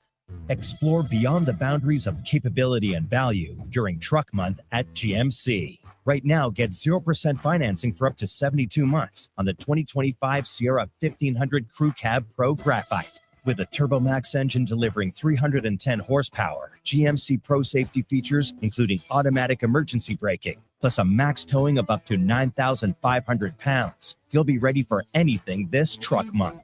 Ask your GMC dealer for details. Are you tired of waking up tired? Are you tossing and turning all night and stiff and sore the next morning? If your sleep is suffering, it's time to visit the Brick Mattress Store. Their sleep experts will help you find the right support for a restful night's sleep. Back sleeper, side sleeper, hot or cold, there is a perfect mattress for you. Plus, with next day delivery, your best night's sleep could be tomorrow. Check out the Brick Mattress Store locations in Spruce Grove, South Edmonton, St. Albert, Leduc, and start waking up refreshed. Metal Supermarkets is locally owned, locally operated. They love this city and serving its people. We're talking metal cut to your exact specifications, fast. In fact, at Metal Supermarkets, they're as Edmontonian as checking your basement sump pump in the spring. And, oh no, not good. But on the bright side, I do need to work on my backstroke. And don't even get me started on my butterfly. Count on the local convenience stores for Southside, West End, metalsupermarkets.com. If you change your mind, take a chance on the dating line. Honey, I'm still free. Take a chance on me. If you need me. Portions of this hour brought to you by Japa Machinery. Did you know that Japa offers in-house and on-site heavy equipment service? Rain or shine, Japa's service department is here for you. Visit japamachinery.com for all the details. The Jason Gregor Show, the best of Edmonton sports talk and beyond. This is Sports 1440. Presented by PlayAlberta.ca, Alberta's only regulated online gambling website.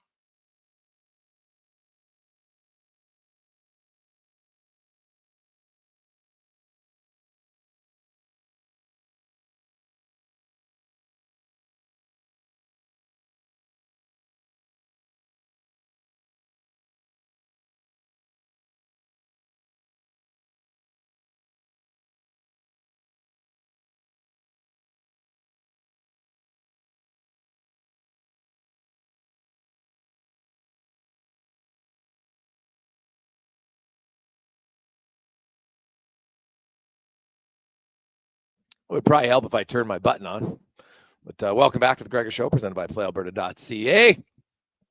Waters Nation, YouTube, Facebook, and X, as always, presented by PlayAlberta.ca. Alberta's only regulated online gambling website where 100% of the revenue stays right here in the province of Alberta at PlayAlberta.ca.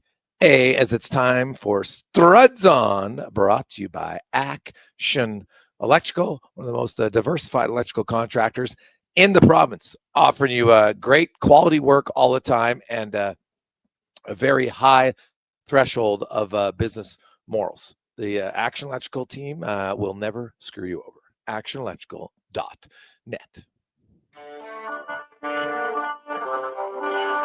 The Jason Gregor Show presents Struds On. I don't believe in tea bags. I use loose leaf tea. It is so much better than the tea bags. I'll eat tea bags. I'll Struds On. I'm not a huge DJ guy.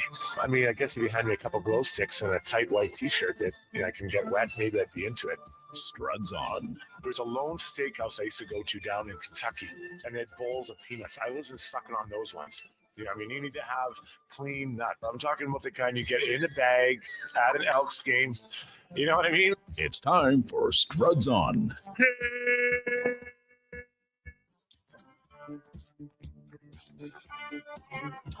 Jason Gregor, we welcome in Jason Strudwick from Got Your Back podcast and the Jason Strudwick Show. Joins us. Struddy, how you doing?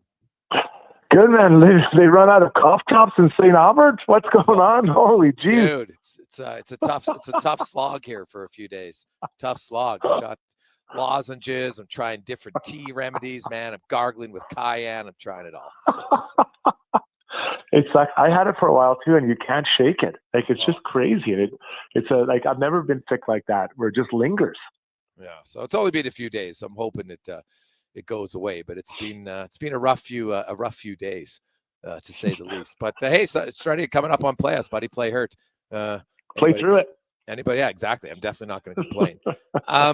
We asked the question, so I'll ask you: where do you come out on this Oilers team? Are you as confident, less confident, same confidence as this group this year than you were last year? Knowing, I'm talking about April confidence, not end of this. Mm-hmm. Well, geez, they went all the way to Cup confidence. I'm talking when you're in April and the Oilers were 8-8 down the stretch and 4 wins in their 10 games. Where do you see this team compared to last year's team? Yeah, I think to me the biggest difference is the speed, and then they lost quite a bit of speed. So I knew that there was speed, on those guys. I didn't know that. Some of them would be able to hit the levels they did. Like I didn't think Broberg would become the player he would after the second or whatever third round of playoffs when he went in there. I didn't know that. No one did. People wanted to trade him for anything at that. I think at the trade deadline last year, if I remember. But I think the overall team speed for me and the ability to get in on the forecheck, those are two things. And then for Fogle, what I think they miss is his willingness to take the puck to the net from almost anywhere. McLeod didn't do that. I think Dylan was trying to do that. But the problem is I think some people are looking at what the guys are doing this year, that they would have done it with the Oilers, or they could have. And maybe they could have, maybe they couldn't have, but they're not here this year, and they weren't doing it at that level last year. But the speed the team had is noticeably different this year.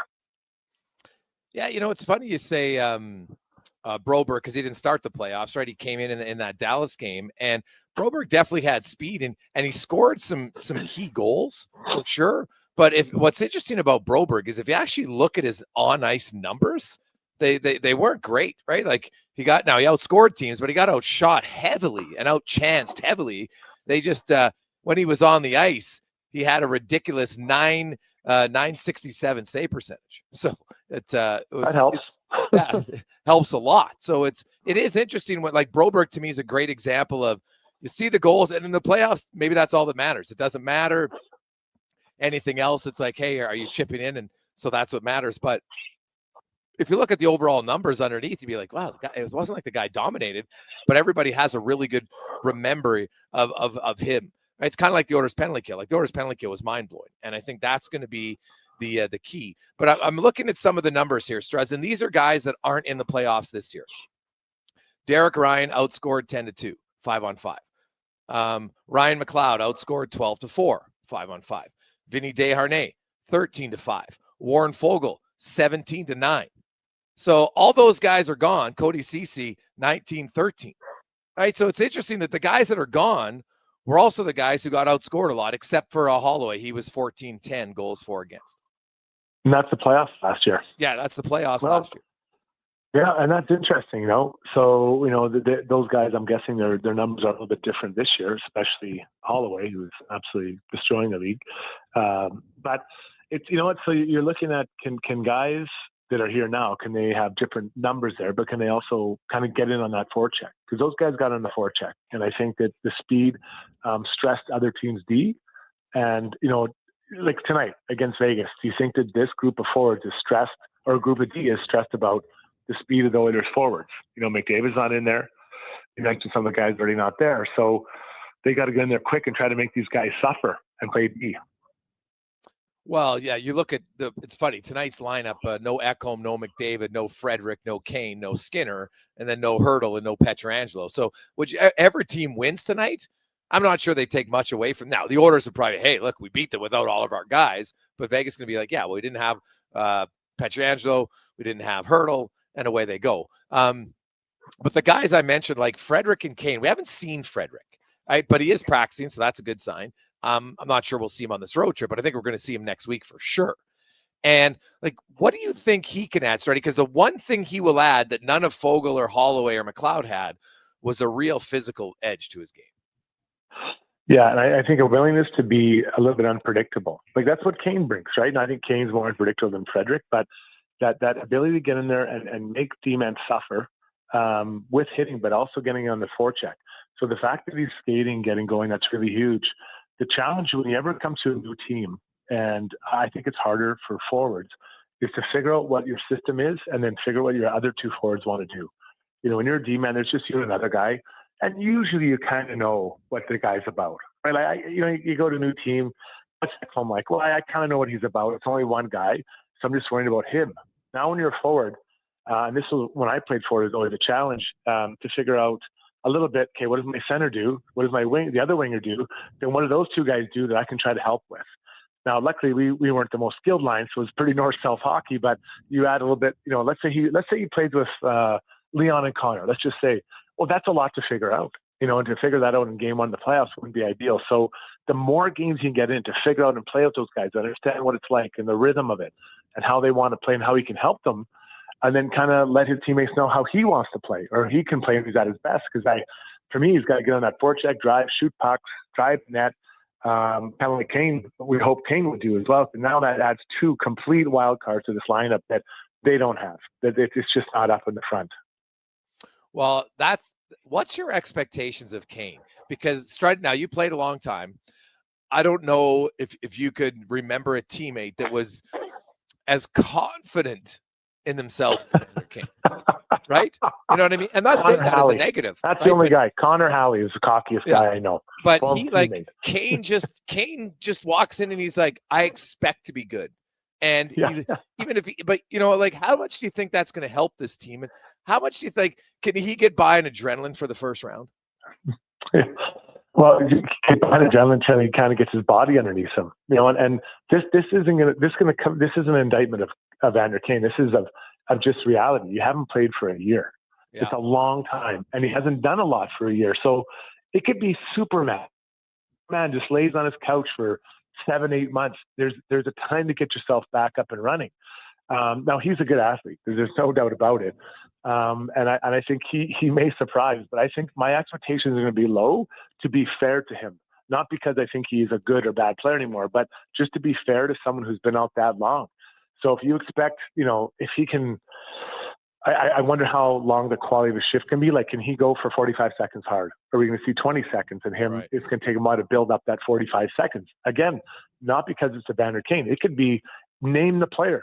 Wayne Gretzky, Connor McDavid. If he didn't skate for that long, it takes a while to build up that 45-second or minute shift that you want. And then can you push through, 15 shifts and get in the third and still do it? It's not easy. You think about guys in the NHL, Griggs.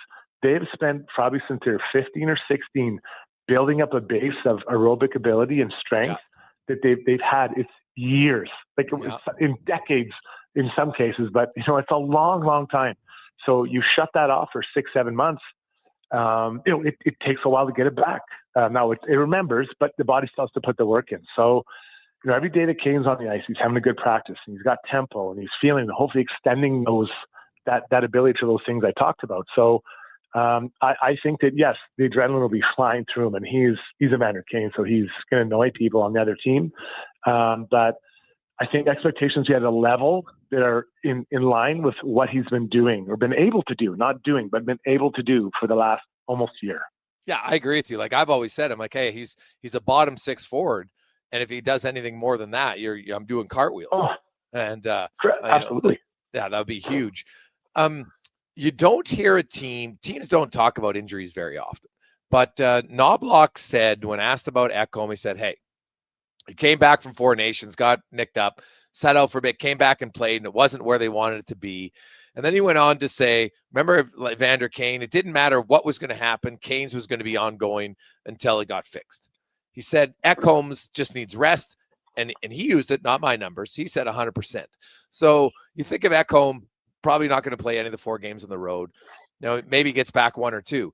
Like, how much of a benefit do you think it is for Ekholm here, guys? A little bit older, got some wear and tear in the threads that, this might actually be a benefit for him sitting out, and it actually gives Emberson and Stetcher a little bit more ice time.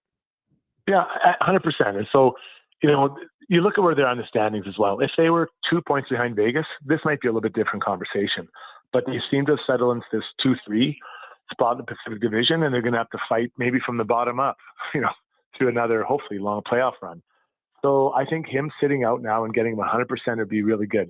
Remember when he came back from that the first time he sat out, he was flying that game, absolutely flying. So let him rest up, let him get healthy, and rested, and then all that, and then hopefully I think they got to try to get Ty Emberson back up to where he was earlier in the season. He hasn't quite. It seems like he's dropped off, and I think there's some fatigue in there for him as well. He played 30 games in the NHL. That's nothing. You got to play 82, then hope another whatever it is going to be 28 or whatever. That's a lot of hockey. So they sat him out a bit. Now they got him back in there, but I would really try to get his game back up to where it was, and hopefully Paul Coffey can build him back up with some talking through some of these situations, and then kind of building him, filling him up with confidence. The Stuart Skinner, how long before it becomes an issue? It hasn't even been a week yet, so concussion protocol is usually a week. If Stuart Skinner's back next Wednesday against the Blues, probably a non-factor, but if he's not, is that when you get concerned? Well, yeah. So a couple things. One is that, is he going to be okay? Concussions are not, they're not fun to play to deal with. That's for sure. But the second thing is just being sharp. Getting his game and there were some details in his game that he needed to work on. And when you're out, you're unable to do that, and to feel that puck and to make all those little adjustments he wants. Now he's been around for a while. This isn't a 20-year-old, but I keep saying it. I remember when I was with Lundqvist, whenever he was feel like he was slipping, they go out a little bit, and they would do it regularly, even when he was playing well. But just tidy up those details in his game. Just keep tidying it up, working on it, watching video, then coming out and practice before and working on it. And that to me is the gold standard. And if you're unable to practice because of injury, it's hard for a goalie. Then, how long does it take you to shake that rust off when he wasn't quite as sharp as he wanted to be prior to the injury? Jason Strudwick joins us, Sports 1440, Oilers Nation, YouTube, Facebook, and X. Looking, Struddy, at this Vegas team, and like they're probably the quiet team. Like everybody, hey, the Oilers, they've had injuries, they've been up and down. They went to the Cup final last year, so they get a lot of ink. Dallas has the Rantanen trade. Colorado's traded half their roster. Winnipeg's been in first place all year. No one's really talked about Vegas. Are they like maybe the quiet assassin here? That they're just like, I wouldn't be surprised if Vegas ends up in the Stanley Cup final again. Like they're a pretty good team. They are, and we know the Jack Eichel, and we know Stone and some of their other forwards they're getting hurt is out, but their D and their goalie. I mean, Aiden Hill's playing pretty well. He's kind of finding his stride again, and then their D. I keep saying it, but it's going to be tough, man. Those are big D, and they can move the puck. And I know, I think it was Petrangelo's out, I think, but guessing for the playoffs, everyone's healthy. It's big, mobile, and they can move the puck, and that is proven to be difficult for the Oilers in the past. And, they want to stand a cup off, I think, the back of those D-men. So that's a big problem. And I know it's not the sexy everyone. And Mikko Rantanen, I'm a big fan of him as well. And some other trades in Colorado were all for forwards. But the D were already in Vegas. They already had their D. They didn't have to make a move. So I'm telling you, people, that D core in Vegas is tough. It's a tough group to play against because of all the skills they have. Yeah. Well, they have lots of skill that, I'm not sure I love their team. You talk about the Oilers forward group. I don't think Vegas's forward group's any faster. I would argue it's slower top to bottom. Yeah, I mean, we'll see it tonight. And like Stone's not a burner. He's actually the opposite of that. Jack Eichel is fast, but he's not blazing around the ice. So those are their two leaders, and they kind of go through the rest of their lineup.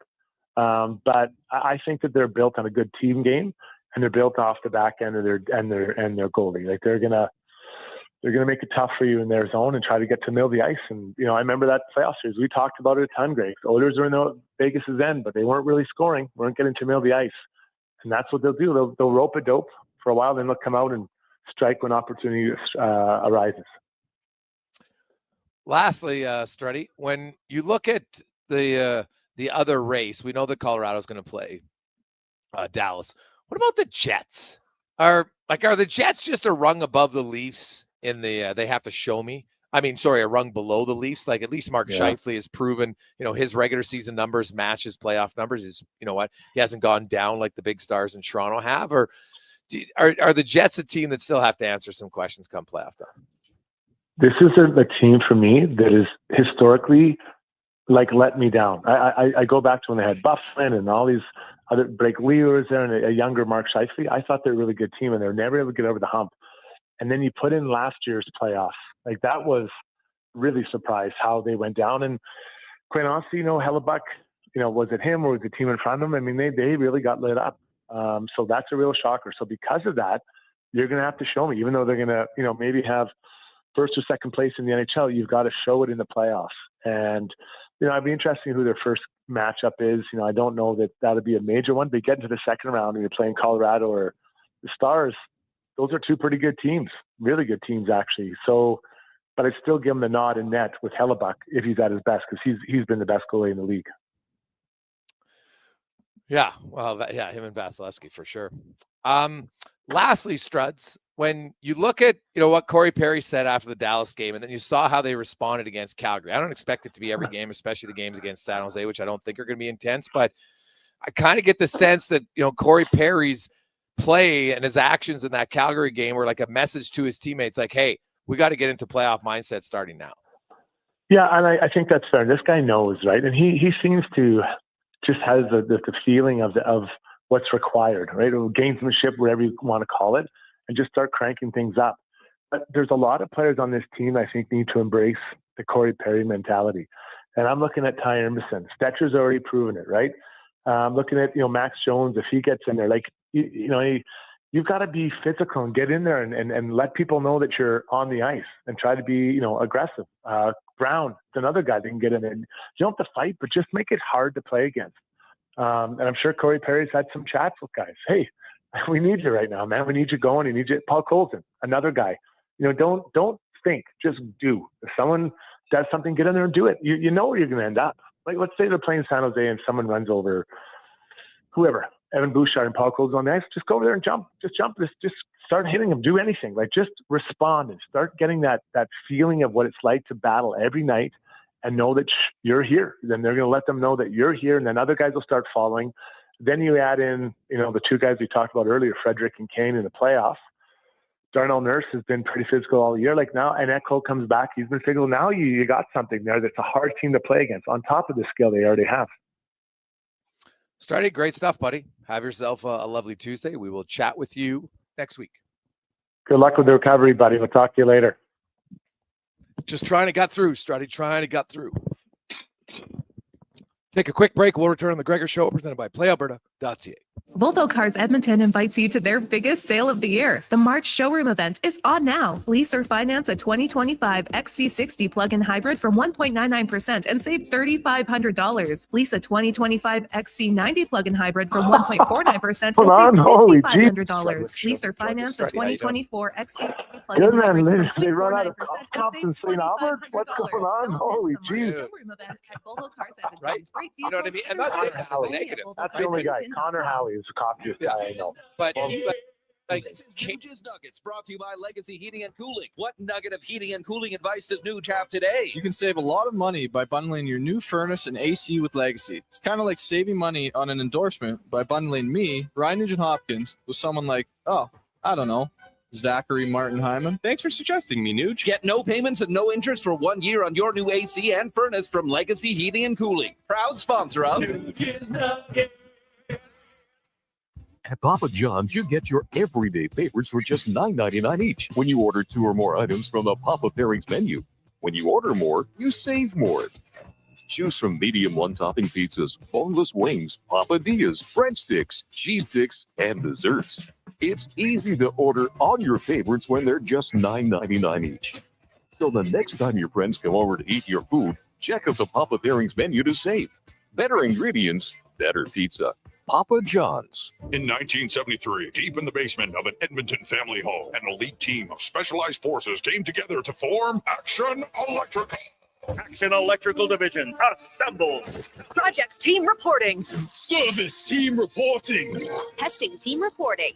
Energy team reporting. Supercharged with skills in their electrical fields and grounded by strong family values. Facing an electrical menace? Call on the men and women of Action. Operating throughout Alberta at actionelectrical.net. Silent Ice Sports and Entertainment is an innovative market leader across Western Canada, with sports and entertainment properties including the Spruce Grove Saints, the Junior Prospects Hockey League, Silent Rides Charter Company, the Hockey Super League, and the newly launched Female Super League. Silent Ice also owns the Western Hockey League's Seattle Thunderbirds and operates the Morinville AAA Arena. The Silent Ice Center, a new state-of-the-art entertainment facility, is open in Nisku, which features 2 sheets of ice, including a 1,600-seat arena and a restaurant with a viewing area. At McDonald's, there are new breakfast sandwiches with a secret ingredient. A secret ingredient? It's a little sweet, born in the cold, cradled by spring. Gotcha. It's maple. Well, yes, but let me finish. It's made with 100% Canadian maple syrup? Right again. It's a brand new smoky maple sauce featured in... Oh, some new McD's breakfast sandwiches. And you can try it before 11 a.m. only. Wow, you're good at this. I know what I like. Ba-da-ba-ba-ba. For a limited time at participating McDonald's restaurants in Canada. Need a solid foundation without the fuss? Richard and Kalina at DCL Pile Driving have your back. Locally owned, they offer straight, driven piles. No screwing around. Serving all of Alberta, DCL Pile Driving gets your foundation ready in hours with minimal ground disturbance. Perfect for tight spaces, whether it's for a deck, grain bins, or RTMs. Tell them the radio sent you and receive a special discounted rate. Call or text 587-322-PILE. DCL Pile Driving. Don't get screwed. Get piles driven.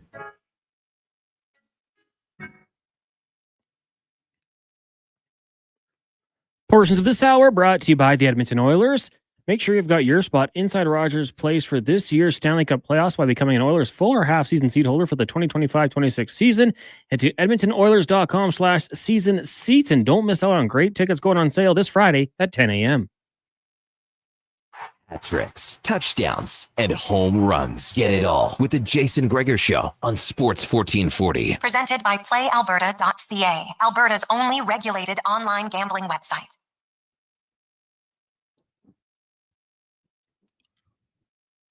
Just after 4 o'clock, Jason Gregor, Connor Halley, Sports 1440, Oilers Nation, YouTube, Facebook, and X. The Gregor Show, always presented by PlayAlberta.ca. Alberta's only regulated online gambling website where 100% of the revenue stays right here in the province at PlayAlberta.ca.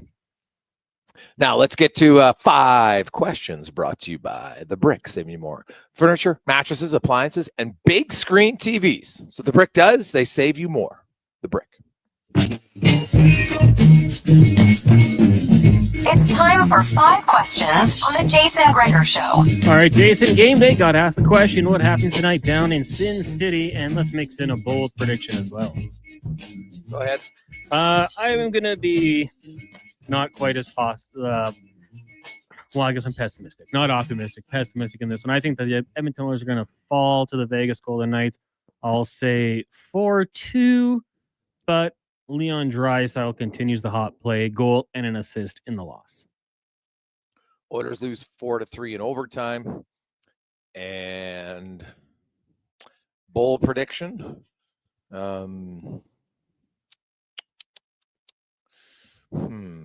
Bold prediction. Troy Stetcher and Riley Smith have a spirited tilt. I look forward to that one. Question number 2 for you. It's been an unpredictable few days for Connor McDavid. We didn't think he'd make the trip. Now he is. Today we saw him take some laps on the ice. When do you think he's going to return to the lineup if you had to make a guess? It's a really good question. Saturday's the earliest. I kind of have a sneaking suspicion it might be then. So I'll say Saturday. I would love to see it Saturday when they take on the Kings, 2 p.m. puck drop. I'm going to go a little bit later, but still on the road trip. Anaheim, Monday night. I think he'll be returning to the lineup. Question number 3 for you. Atlanta Braves outfielder Jurickson Profar has been suspended for 80 games without pay for performance-enhancing drug use, and with that, he'll be ineligible to play in the postseason. Would you like to see other sports leagues adapt that rule where if you get a PED test and you fail it throughout the season, you're done for the playoffs? Well, it definitely puts a lot more onus and a lot more stake in the game for players who think they can get rid of it, that they can beat it, right? Now, you've seen cases where a guy gets suspended at games, Connor, because he ingested some cold medicine or something. So I don't know if you can do it right across the board. I think it would probably depend on what they're taking. Yeah, I mean, if it's performance enhancing, it's a good way to make sure players avoid it. No, just to make sure. In the NHL, you get cap relief when you're suspended, right? Like Aaron Ekblad. No, you don't. No. Okay.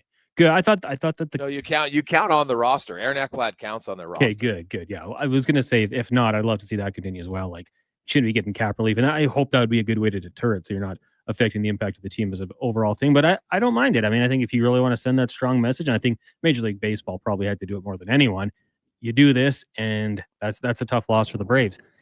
Question number 4 for you. Red Sox third baseman and DH Rafael Devers having an absolutely awful start to the season. Hitless. He's got 15 strikeouts in 5 games. So when you think of cold streaks, bad performances in sports, is there any line that comes to mind for you? Ooh. Man, there's a few. Like, I remember the pitcher, Ankiel, there for a while, and I think he came back as an outfielder, if I'm not mistaken. He had a real struggle. He couldn't even pitch. But I think probably the biggest one was Steve Sachs. I still remember when Steve Sachs, who was a second baseman, and suddenly he got in his head, he couldn't throw it to first base. Like, it was the most wild thing I'd ever seen. So I'm probably going to go with that one. Long-term streak, how about Tobias Reeder for the Oilers? I went a whole season without a goal. Just not scoring. And then one that killed me, first-team All-Pro kicker Nate Kading going 0 for 3 against the Jets in the divisional round. Chargers lose by 3. Well, that's just one bad game. It's one, yeah, but you know what? It still hurts. It hurts me. Final question. What did they lose by? By 3. It was a 17-14 final. Oh, okay. Yeah. How long were the missed field goals? I don't remember off the top of my head. He was the most accurate kicker for a while in NFL regular season history. Well, it's all about what you do on that day. That's who wasn't that accurate that day. Jets were the better team. apparently. Final question for you. WWE superstar Randy Orton celebrating his 45th birthday today. Outside of the ring, he's also dabbled in acting a little bit, maybe not to the success of others. So outside of The Rock, do you have a favorite wrestler that's got into movies or television? Go ahead. You know what? One of my favorite shows is always It's Always Sunny in Philadelphia, and Roddy Piper. Getting into it on that show, I thought was a pretty good one. So I would throw him out there, and then John Cena in that movie with Amy Schumer. Forget what it's called, but he's got some great lines. His scene in the movie theater had me howling. So John Cena as well. Well, Cena definitely, because he's been in the Marine as well, right? And I would go, like, if I'm looking at, now it wasn't a very big role, but I thought Hulk Hogan, when he kind of played himself in Rocky, was unreal. Yeah. That was pretty good. But although I didn't play Hulk Hogan, but you played a wrestler, you know what I mean, right? Was it Thunderlips or something? Yeah, Thunderlips. Yeah. I always thought Jesse the Body Ventura, like, he was awesome in Predator. Mm-hmm. Yeah, that'd be a good one. Yeah, I mean, it kind of makes a natural transition for some of these guys. You're a showman, a huge hulking guy. Getting into the big picture, not too bad. Some guys haven't been as good. Like, I love Stone Cold Steve Austin, one of the best wrestlers of all time, but with Longest Yard, Expendables, I don't know if he held up there. No. Like, it's acting's difficult for sure. Now, wrestling, there is a little bit of the persona, but it's you're a persona, right? Now, when you're acting, unless you're going to be your persona, now it's totally different. So you're right. The Rock has been pretty good. He's got a really good ability to laugh at himself, which I think people like. He's been in quite a few movies, so he's got a pretty good range. But yeah, Cena's probably the second closest, I would think. And The Rock wasn't always great. Like, was it Be Cool? I thought he was kind of not as good, but he really grew, I think, as an actor. Well, when he was the football coach, I thought he was actually pretty good in that one. Yeah. Right? Gridiron Gang. Yeah, that's what it's called. You're right. Great movie. So it's been a few.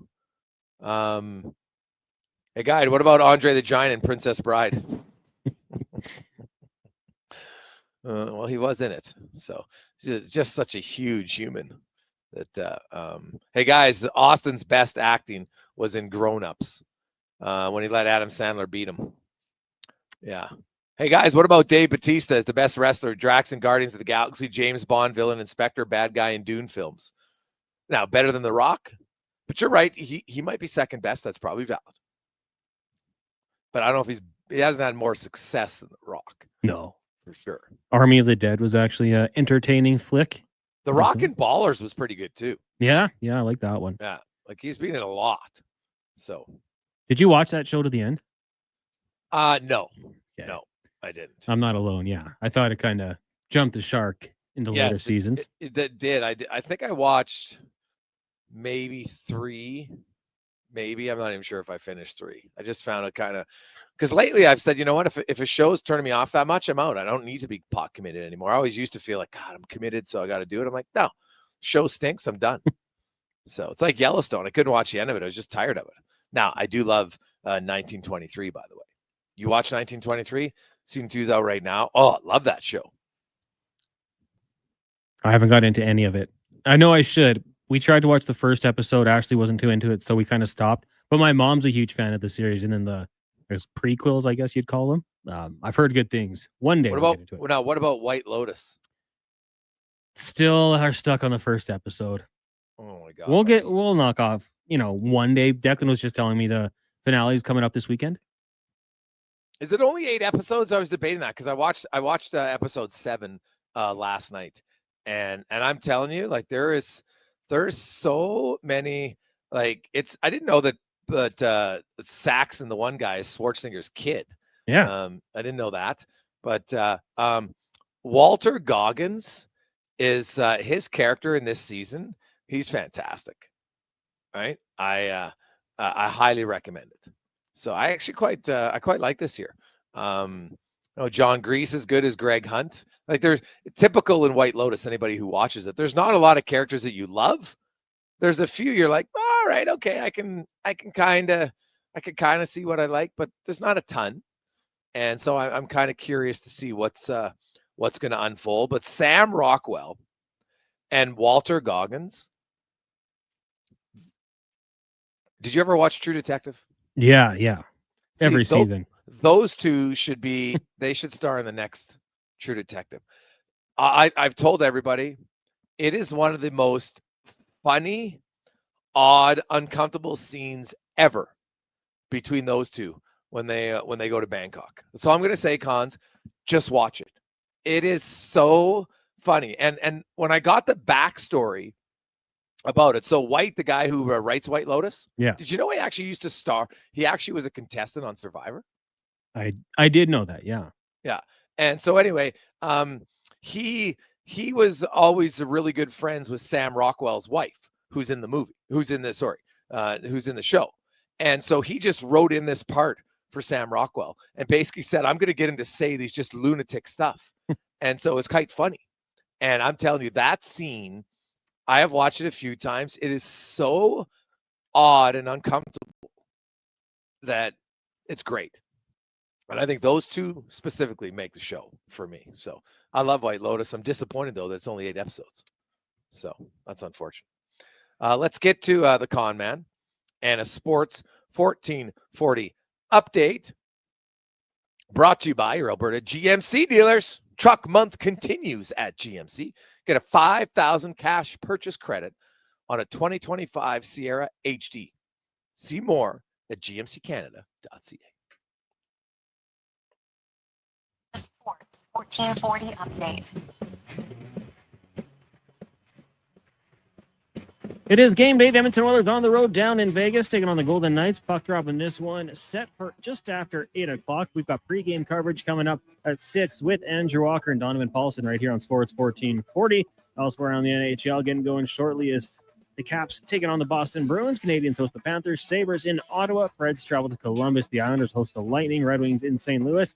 You got the Hockey Club taking on the Flames, Sharks, Ducks, and the Kings up against the Jets. In town tonight, Edmonton Oil Kings meeting the Prince Albert Raiders in Game 3 of their best of 7 series, currently tied at 1 game apiece. Puck drop just after 7 o'clock down at Rogers Place in the majors. The Blue Jays just about to get going here as they'll host the Nationals. First pitch, 5:07 right now. Marlins up on the Mets 2-1 in the second. Also in the second, the Rangers lead the Reds 1-0 later tonight. You got Yankees, Diamondbacks, the Pirates in Tampa. Cards take on the Angels, Astros, and Giants. Padres host the Guardians, Tigers in Seattle, Athletics up against the Cubbies, and the Braves in LA to take on the Dodgers. On the hard court, Raptors hosting the Bulls just after 6 o'clock.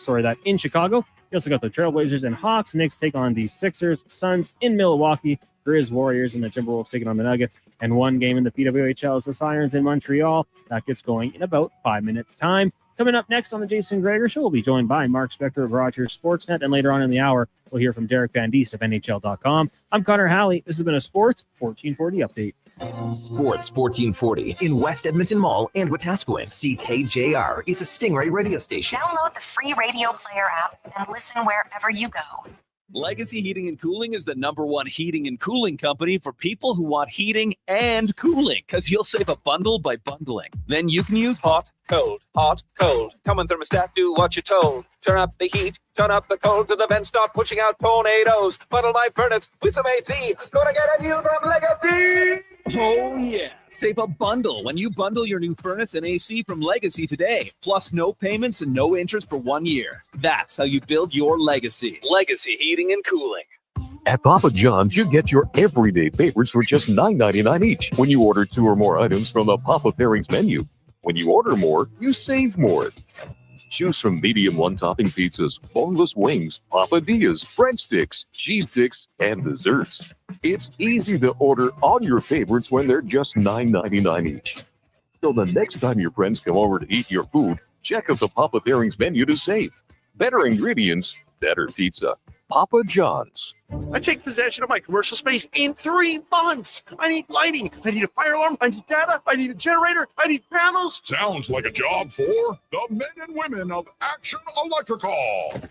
Projects team reporting. We design, build, and construct all the electrical systems for your projects. Need everything to work right? Get the Action Electrical project team on your site. Facing an electrical menace? Call the men and women of Action. Operating throughout Alberta at actionelectrical.net.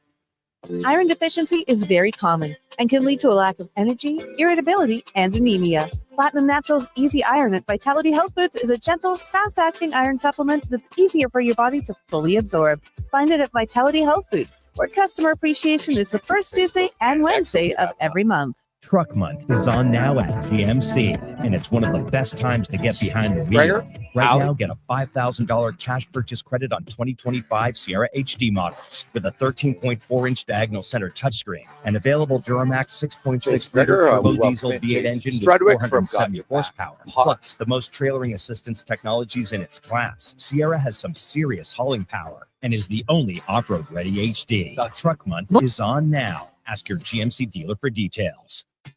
Are you tired of waking up tired? Are you tossing and turning all night and stiff and sore the next morning? If your sleep is suffering, it's time to visit the Brick Mattress Store. Their sleep experts will help you find the right support for a restful night's sleep. Back sleeper, side sleeper, hot or cold, there is a perfect mattress for you. Plus, with next day delivery, your best night's sleep could be tomorrow. Check out the Brick Mattress Store locations in Spruce Grove, South Edmonton, St. Albert, and Leduc, and start waking up refreshed.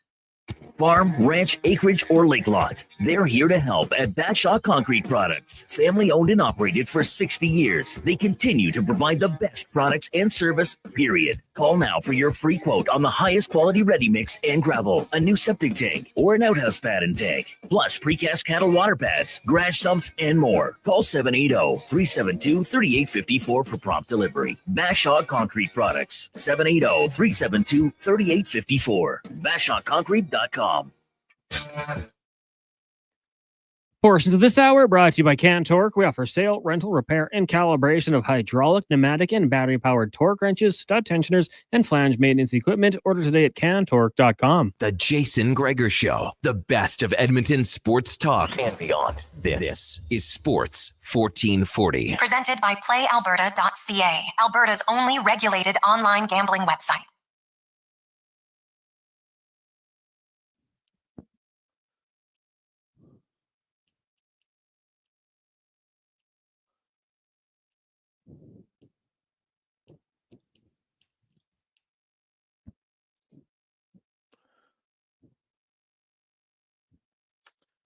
Well, a lovely wet Tuesday afternoon, Sports 1440, Oilers Nation, YouTube, Facebook, and I don't even know what day it is right now. I'm just trying to survive.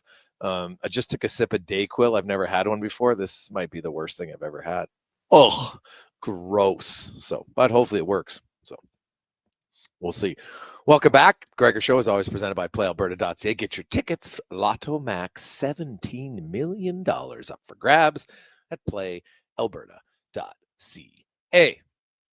I'm Jason Gregor. He's Connor Halley. The Gregor Show is always presented by PlayAlberta.ca. As it's time now for the Spec Report brought to you by GS Construction. Over 50 years, they just continue to grow and expand, building a new shop in Atchison, and they're always looking to hire great people. They love promoting from within. They have so many success stories of people who started, learned the company, and are now managers, foremans, and even higher. So if you want a great job, the company that's only continuing to grow, go to Indeed.com and look up GS Construction as Mark Spector joins us from Vegas. Spec, you're not on the Strip right now, are you? I'm not on the Strip. I'm in my room and fixing to cover a hockey game tonight, my friend.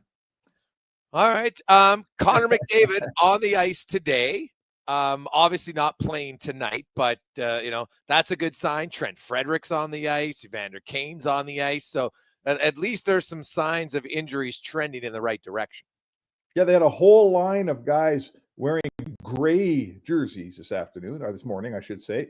We don't see the gray jersey very often. They're either usually the defensemen are in black and everybody else, the forwards, are in either blue or white. That's usually how it works. Yeah. But yeah, it was, you know what? It's a step. It's got to be a step in the right direction. To the sports writer's eye, all three of those guys look fantastic. To the doctor's eye, I don't think any of them, well, Kane's not playing till playoffs. McDavid's not playing on this trip, and I doubt Frederick is either. Very, very much so. So they're not right around the corner, but they're getting to the corner. So that's a good thing. So you're confident McDavid's a no-go at all any time in the trip? Yeah, I'm pretty sure he's a no-go this trip. Yeah, I do think so. Yeah, and that makes sense. I understand it. They don't need to rush him back. Like, I could see why people might say, "Hey, the LA game," and I could understand it. But although again, I wouldn't be stunned if he did in that game. But I also could understand why you wouldn't. So tonight they take on Vegas, Spec, and Vegas got some injuries of their own. Hurdle's out, Petrangelo's out, but they are rolling. They've won 6 in a row. They got the 3rd best record since Four Nations. Their power play is 40.5%. But talk to some guys in Vegas, and their power play has been great because of Hurdle. So we'll see maybe how it looks without him. But this could be a real tough test for the Oilers tonight. Yeah, they're good. I mean, Vegas is good. One thing Vegas is really big. They're big and good. They lean on you. It's a difficult night when you play Vegas. It's you got to play, with courage for sure, but you have to, you're not just going to skate around Vegas. At some point in time, you're going to have to try to skate through Vegas. That's just the way they play the game. Hurdle's a big one. He's really, really was having a really good season. And he's a top player in this league when he's right. And now he's hurt, so that's not good. He was hurt last year as well. But yeah, you know what? And this is another one of those deals where these teams know each other very, very well. The coach's job before the game on film and stuff, it's not that hard because everybody pretty much has the other team memorized. And the last thing I'll say to you is, yeah, they play tonight, but both teams are looking at a run that would have them collide with each other again in about whatever that's going to be, Jay, if it's a month or something. So, tonight's game, everyone's trying to win, but tonight's game, everybody knows it's not the most important game they're going to play in the next while if things go right for both teams. Yeah, no, that's totally fair. A little bit of line juggling, but you listen to Knobloch after Spec, and he says, you know what, you want to kind of find guys. So he put Jeff Skinner back with Janmark and Brown. And when he plays on that line, he's the guy who has the puck the most, which kind of plays into his strategy. So if Skinner's going to be on your team in the playoffs, he's likely going to be there rather than with Draisaitl or McDavid. Is that fair? Yeah, it's kind of sounds like that, right? I mean, it's all going to depend on injuries for sure. I think that tells us that we see Frederick as a left winger for somebody, in the top 6, and maybe what we see is Evander Kane starting game 1 as somebody, as a top 6 left winger too. Maybe that's what we think. But I guess I'd say this to you, Knobloch's had a penchant here for moving his guys all over. And some people I see out there and some of us media guys, we sometimes wonder, like, will you settle down some lines here and find some combinations? And I think this is one sign of a guy maybe finding a combination that he likes. And he's you can't blame him if he's going back to something that he thinks works, because frankly, his lines with these injuries have been everywhere. And sometimes I think a player is less interested in how high in the lineup he plays and more interested in just give me some line mates I can make some chemistry with here. And that's probably what's going on here with Skinner.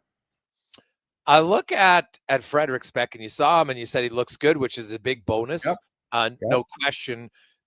Because Frederick right now is the great unknown. Oiler fans have never really seen him. So unless you're a diehard fan, you watch the Bruins a lot, and it's our job. I watched Boston quite a bit the last few years and got multiple scouting reports on him. And he says people are going to love him once he gets in because he brings something that they don't have a lot of outside of Kane. But I know he's played a lot of right wing. He's played left wing. He's even played a bit of center. Is it too obvious to say he should be a left winger? Because Nugent Hopkins, the way he's playing at center, I see no reason to take him out of that slot. Well, there's certainly that's sort of the linchpin here. If Nuge, who's a top 6 left winger on this team, if Nugent Hopkins is going to play center, then it's absolutely obvious to me that they're leaving room on left wing for Trent Frederick and, by extension, Evander Kane. So, Knobloch gets paid to figure out how his lineup is strongest.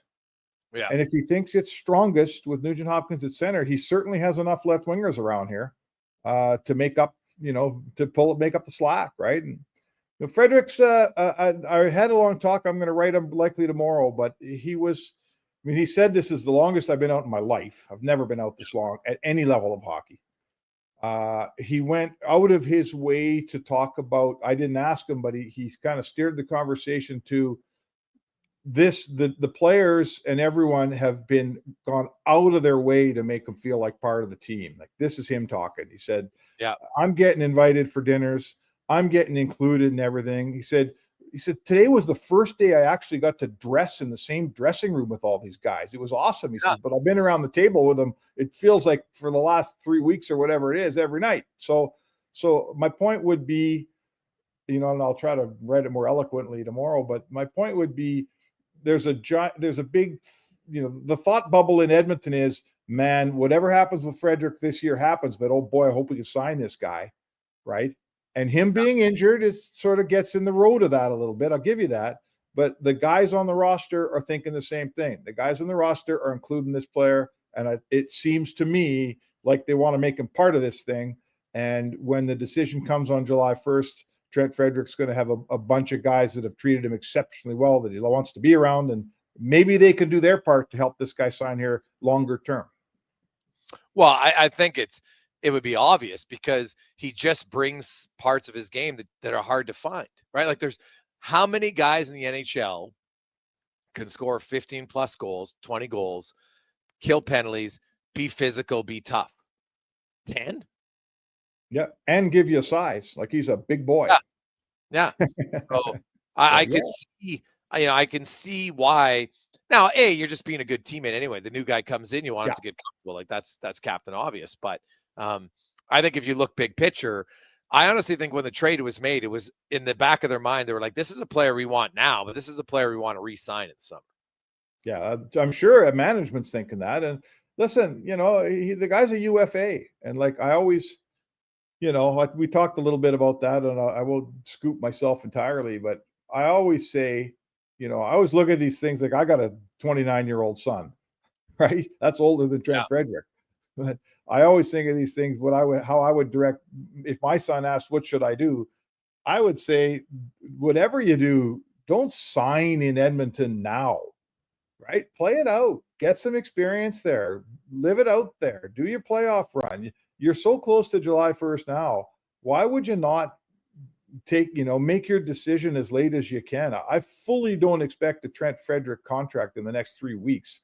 And if I was advising him as his agent, I would say, just enjoy the atmosphere, drink it in, and figure out if it's a place you want to spend the next however many years of your career.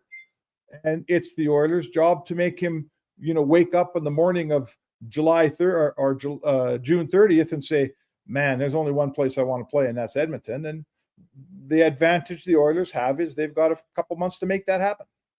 Yeah, I don't think there's any contract negotiations going on, because he hasn't been healthy. You don't know how he fits or anything like that. And you have a little bit of success, and that's a lot different than losing out in the first round, right? It just emotionally, it's different, right? The euphoria factors. Oh, I really like Edmonton. And then he stays here longer, and all of a sudden he's like, oh my God, man, it's light out at nighttime here. Oh, this is fantastic, right? Like, that's what you're remembering. It is a big difference. And that's the one advantage that I don't think ever gets talked about, is players in the wintertime, they're gone, they're in and out. You're home maybe for 2 weeks at the most ever at any one stretch of time, right? And so sometimes we can have a mild winter. You're like, oh, it's not that bad. You go on a road trip for 10 days, it's minus 30, but you're not here. So you're like, whatever, right? Like, doesn't really matter. It's your wife that reminds you what the temperature was while you were in Florida. Yeah, but you know what? You if you get the summertime and you have the success as a player, like, I've talked to so many guys, and Rich Winter said on our show many times, as an agent, chase opportunity, don't chase money, because the money will come when you get opportunity. That's fair. And there's a big opportunity. He's I have a hard time thinking Evander Kane's going to be playing for this team next year. I think they're going to buy him out. That's my feeling.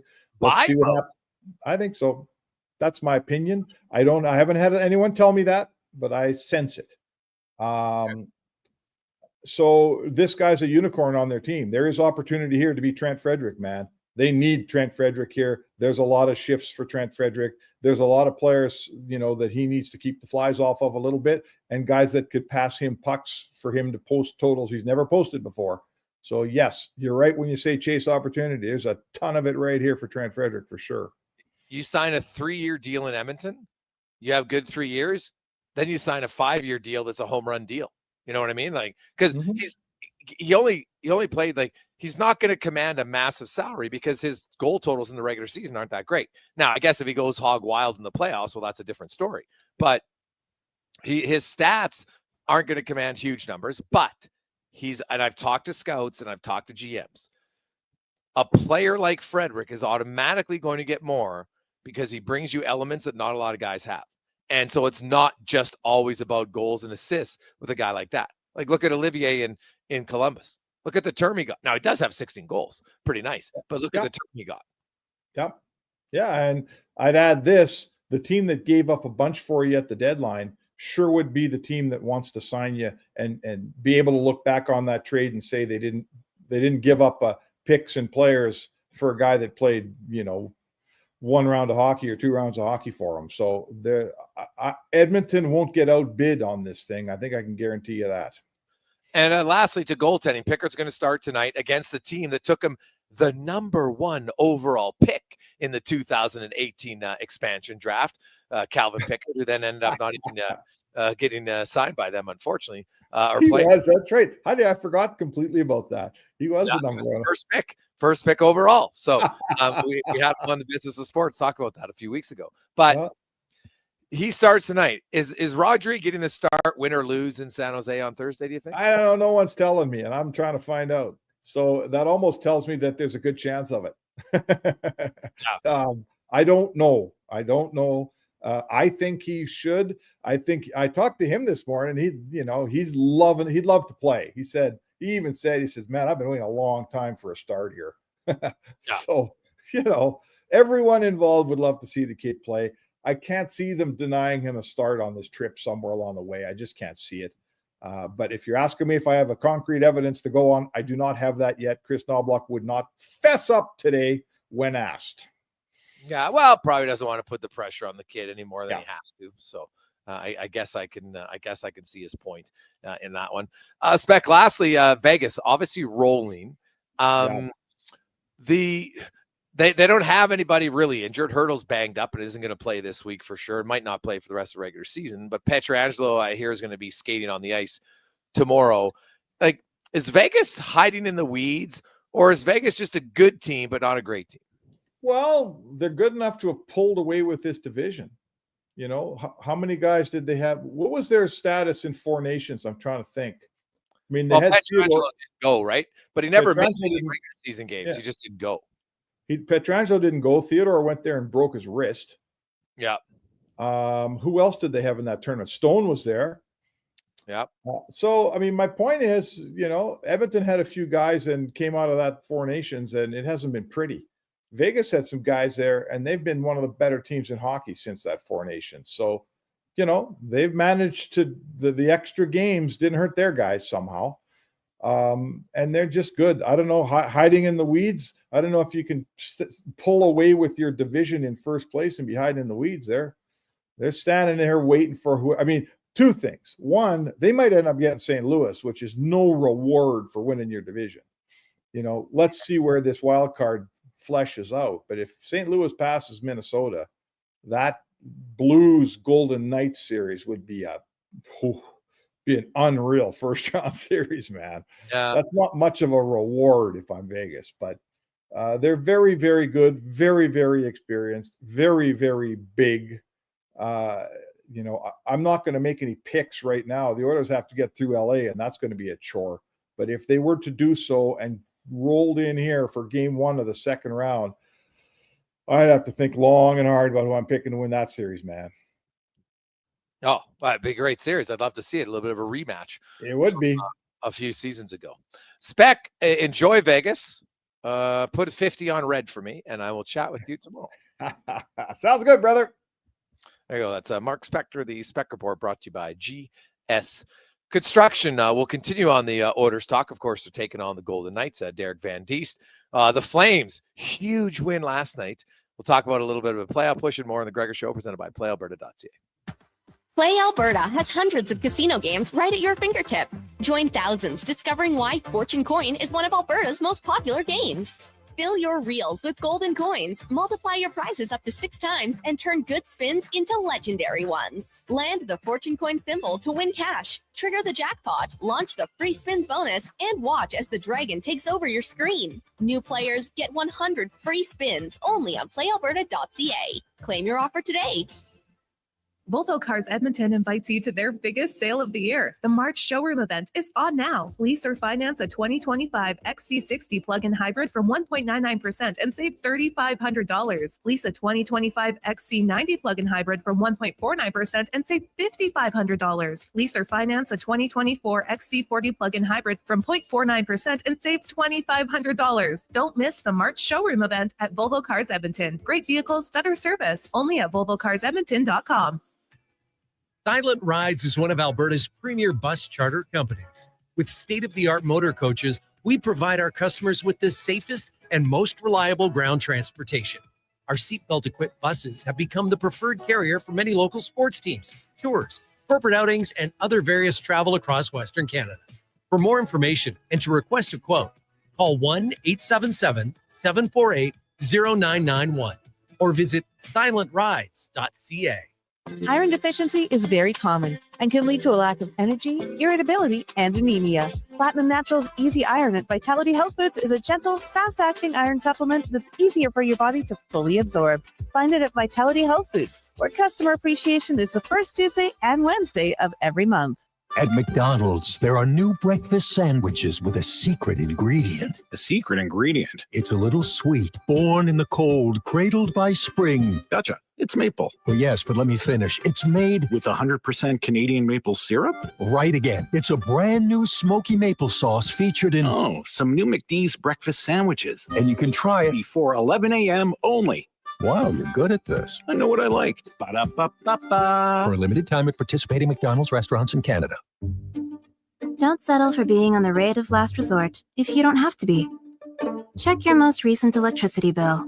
If it says the words rate of last resort on it, then there are likely better options available for you.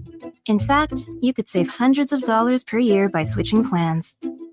Check your bill, then go to ucahelps.ca to explore your options. You will likely find a better rate and could have hundreds more in your pocket by the end of the year. A message from the Government of Alberta. It's another big goal for number 1, Titan Supply. They're dominating this series. Looks like a clean sweep. Spring cleanup is an easy win with Titan Supply. Not only can you trust them to lift, dig, and haul, but with their spring special on industrial brooms, cleaning grime, rocks, and dirt from parking lots, streets, and more is a breeze. Their service inspections help ensure you're safe and ready for the upcoming season. Titan Supply in Edmonton, Grand Prairie, Red Deer, and Calgary, and at titansupply.ca. Lift, dig, haul.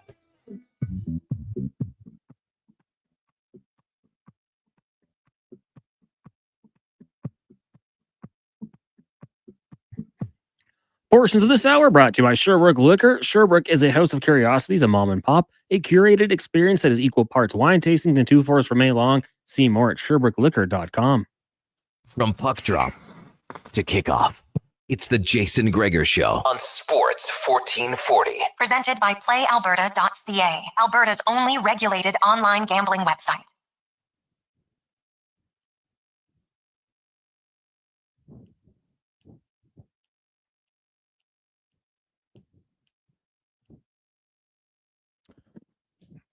Rolling through. I know that's a catchy tune. I like it. Tuesday afternoons, you make your way home. Drive safe. Be calm. We got a lot of time. Puck drop around 8:12 tonight. The Oilers in Vegas to take on the Golden Knights.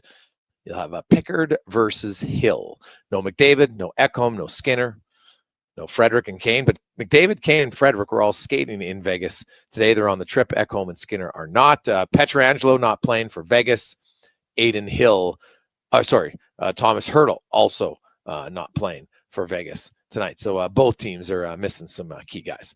Let's get to our playoff report brought to you by your Alberta GMC dealers. Truck month is on now at GMC. You get 0% financing for up to 72 months on a 2025 Sierra 1500 Crew Cab Pro Graphite.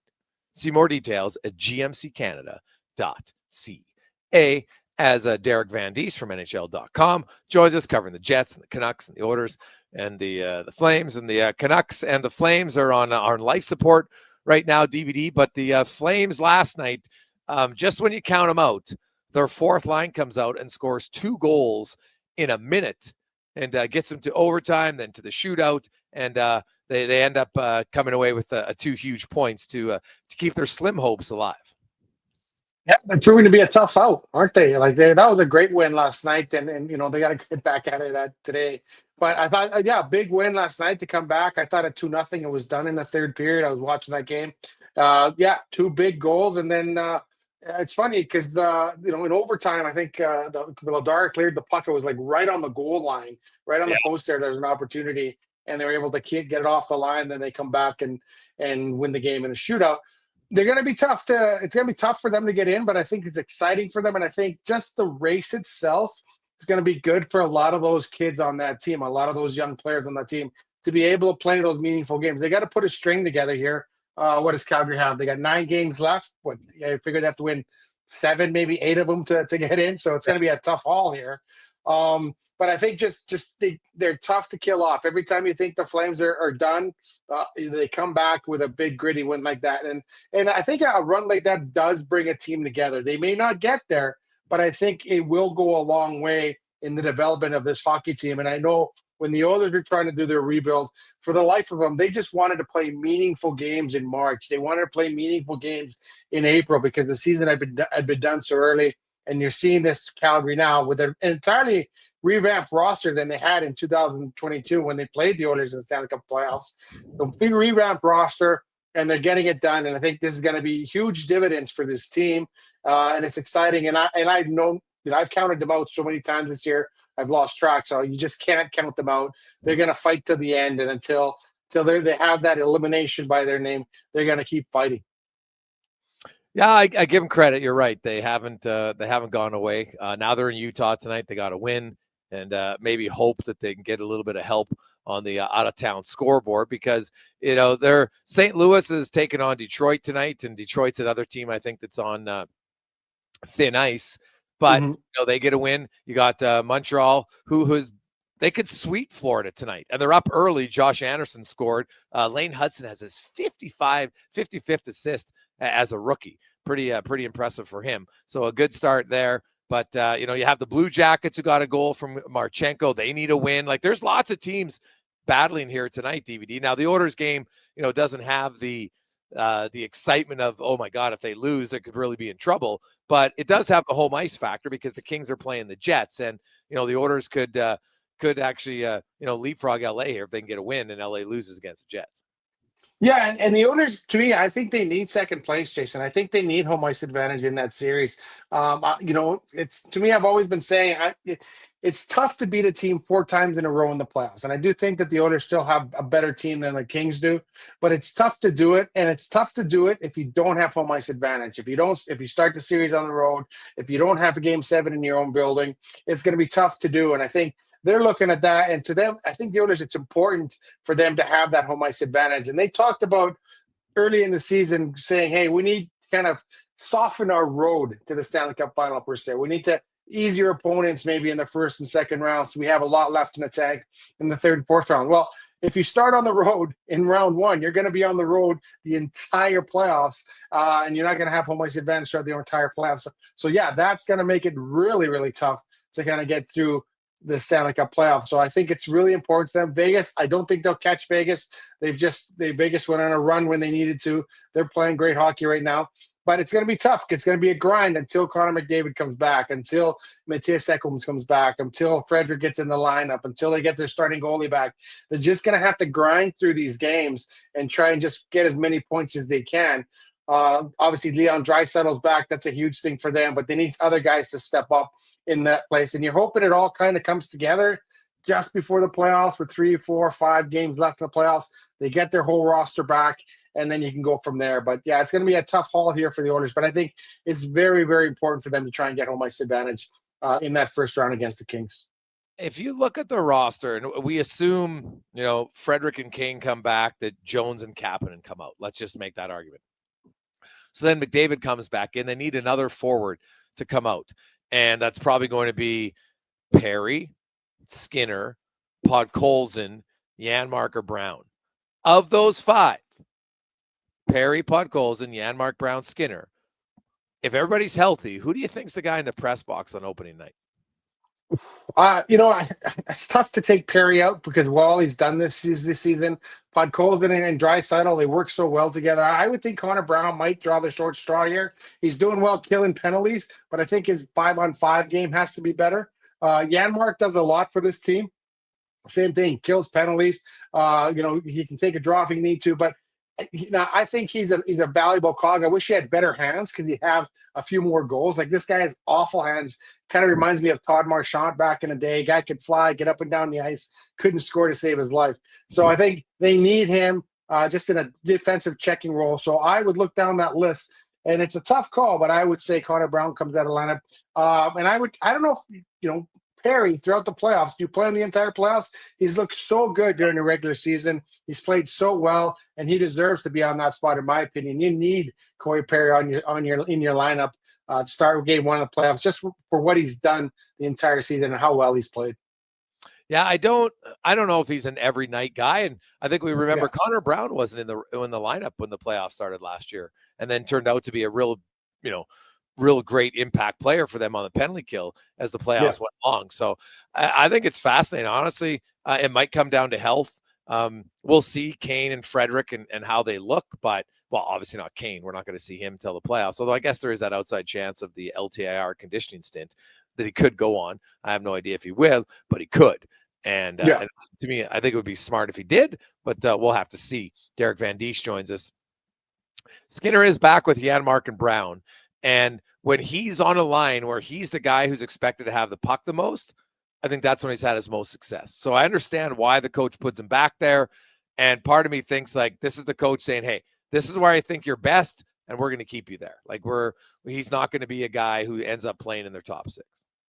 No, but I think he's playing his most confident hockey right now, and he's getting power play time, which he didn't before, and I think that helps him a lot. He's carrying the puck, he's holding on to the puck, and I think he's trying to create plays. And I think early on he was afraid to turn the puck over, he was afraid to create plays, and then it just has that effect where, okay, well, you're not doing the right things defensively, and you're turning the puck over offensively. So he's out of the lineup, in the lineup. But I think right now he's got the most confidence in his game as an Edmonton Oiler, and I think the coaching staff has the most confidence in him as an Edmonton Oiler right now. And you're starting to see that real creative side of him. He's a real creative player. He's a real heads-up, good offensive player.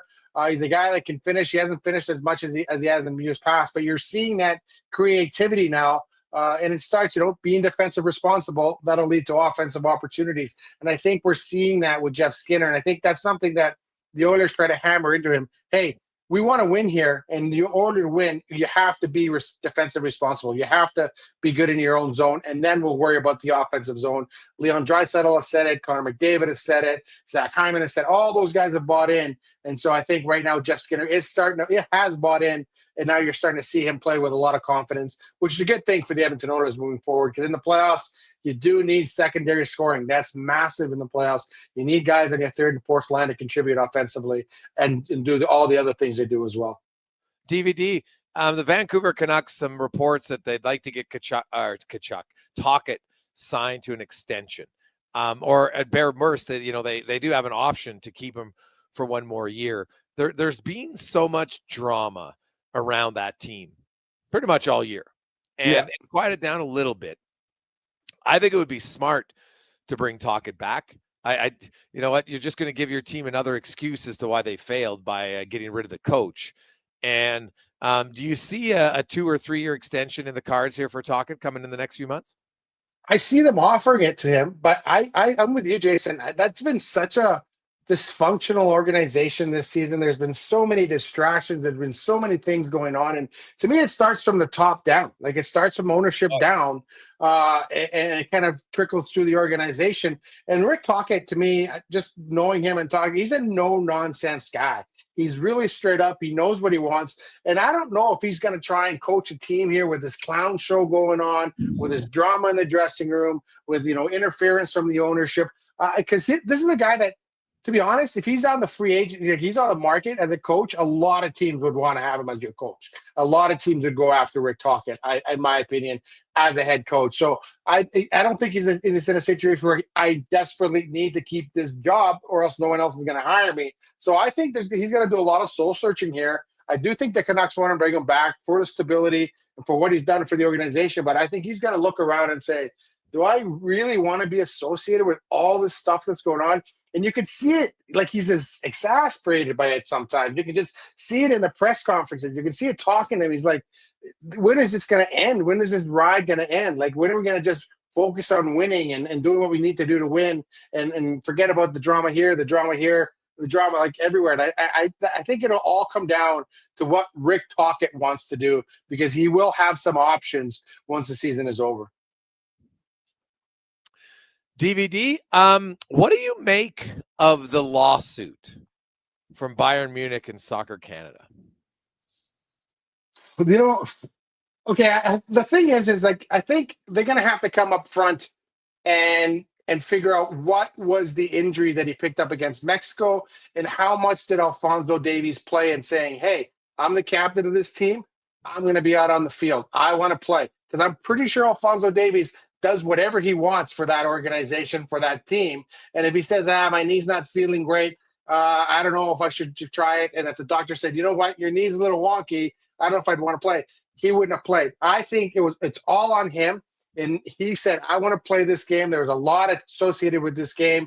The U.S. and Canada are huge rivals, and with all the political stuff that's going on, I think he wanted that.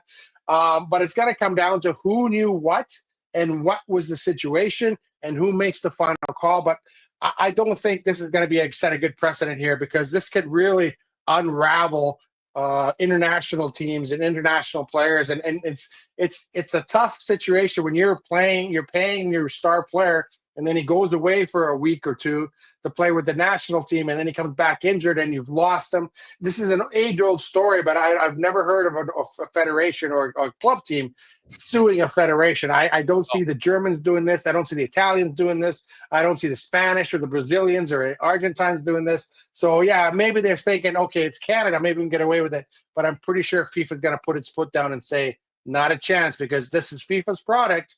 And, Canada's going to be a big player in the World Cup next year because they're a host. So I can see FIFA stepping in and saying, not a chance, boys, unless you want us to never, ever, ever have your players representing national teams again. Great stuff, DVD, man. Appreciate it, buddy. Enjoy the game tonight. All right. Sounds good. Thanks for having me on. There you go. That's Derek Van Diest from NHL.com. Huge soccer guy. Chilean. Loves Chile. Loves Chile. Not the food, but the soccer. We'll come back. We'll get to the lineup report and more. Jason Gregor, Connor Halley with you. Sports 1440, Oilers Nation, YouTube, Facebook, and X. You can always text us 833-401-1440 in our inbox, your partner in power since 1975. Are you tired of waking up tired? Are you tossing and turning all night and stiff and sore the next morning? If your sleep is suffering, it's time to visit the Brick Mattress Store. Their sleep experts will help you find the right support for restful night's sleep. Back sleeper, side sleeper, hot or cold, there is a perfect mattress for you. Plus, with next day delivery, your best night's sleep could be tomorrow. Check out the Brick Mattress Store locations in Spruce Grove, South Edmonton, St. Albert, Leduc, and start waking up refreshed. Blue Jays baseball is back on Sports 1440. This Saturday and Sunday, listen live to the broadcast of Canada's favorite team. Proud to be the home of Blue Jays baseball. We are Sports 1440. Day or night, tasting just the right. You can order oodle noodle at oodlenoodle.ca, delivering you the news almost right away. Remember, you can order oodle noodle at oodlenoodle.ca. So stay on your couch all day and order oodlenoodle.ca. Oodle noodle. Iron deficiency is very common and can lead to a lack of energy, irritability, and anemia. Platinum Naturals Easy Iron at Vitality Health Foods is a gentle, fast-acting iron supplement that's easier for your body to fully absorb. Find it at Vitality Health Foods, where customer appreciation is the first Tuesday and Wednesday of every month. The 2025 Ram 1500 Motor Trend's Truck of the Year in St. Albert Dodge is knocking 10% off the price. That's right, 10% off every single Ram 1500 they have in stock, and over 100 are available.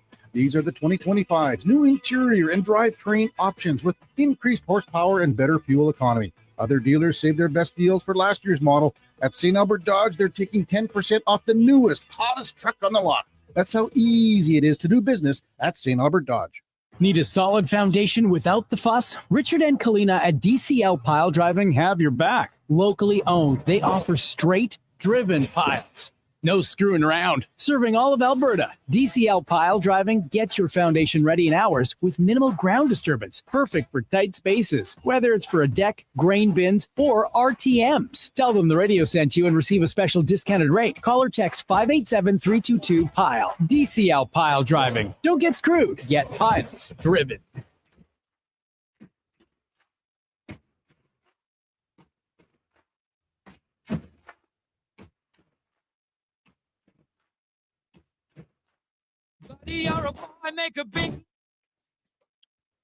Portions of this hour brought to you by Crystal Glass, your clear choice for residential windows, locally manufactured and installed. Crystal Glass provides a beautiful product and incredible customer services for all of your residential needs. Call 310 Glass or visit crystalglass.ca for a quote. The Jason Gregor Show, the best of Edmonton sports talk and beyond. This is Sports 1440. Presented by PlayAlberta.ca, Alberta's only regulated online gambling website.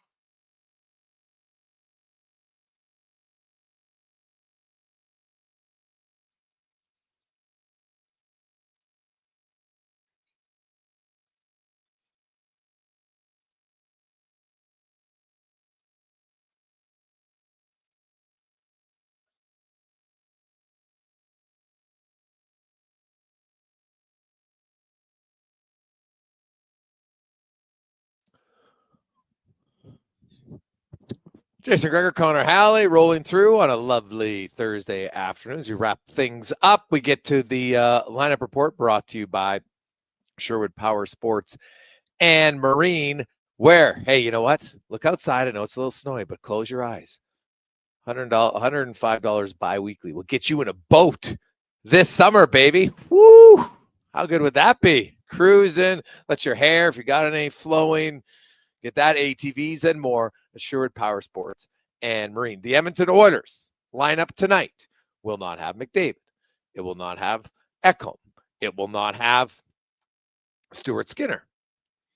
But we'll have Leon Draisaitl, who is leading the NHL in goals with 51. He will center Arvidsson and Podkolzin, and Nugent Hopkins with Hyman and Kasperi Kapanen. We'll see how long he plays.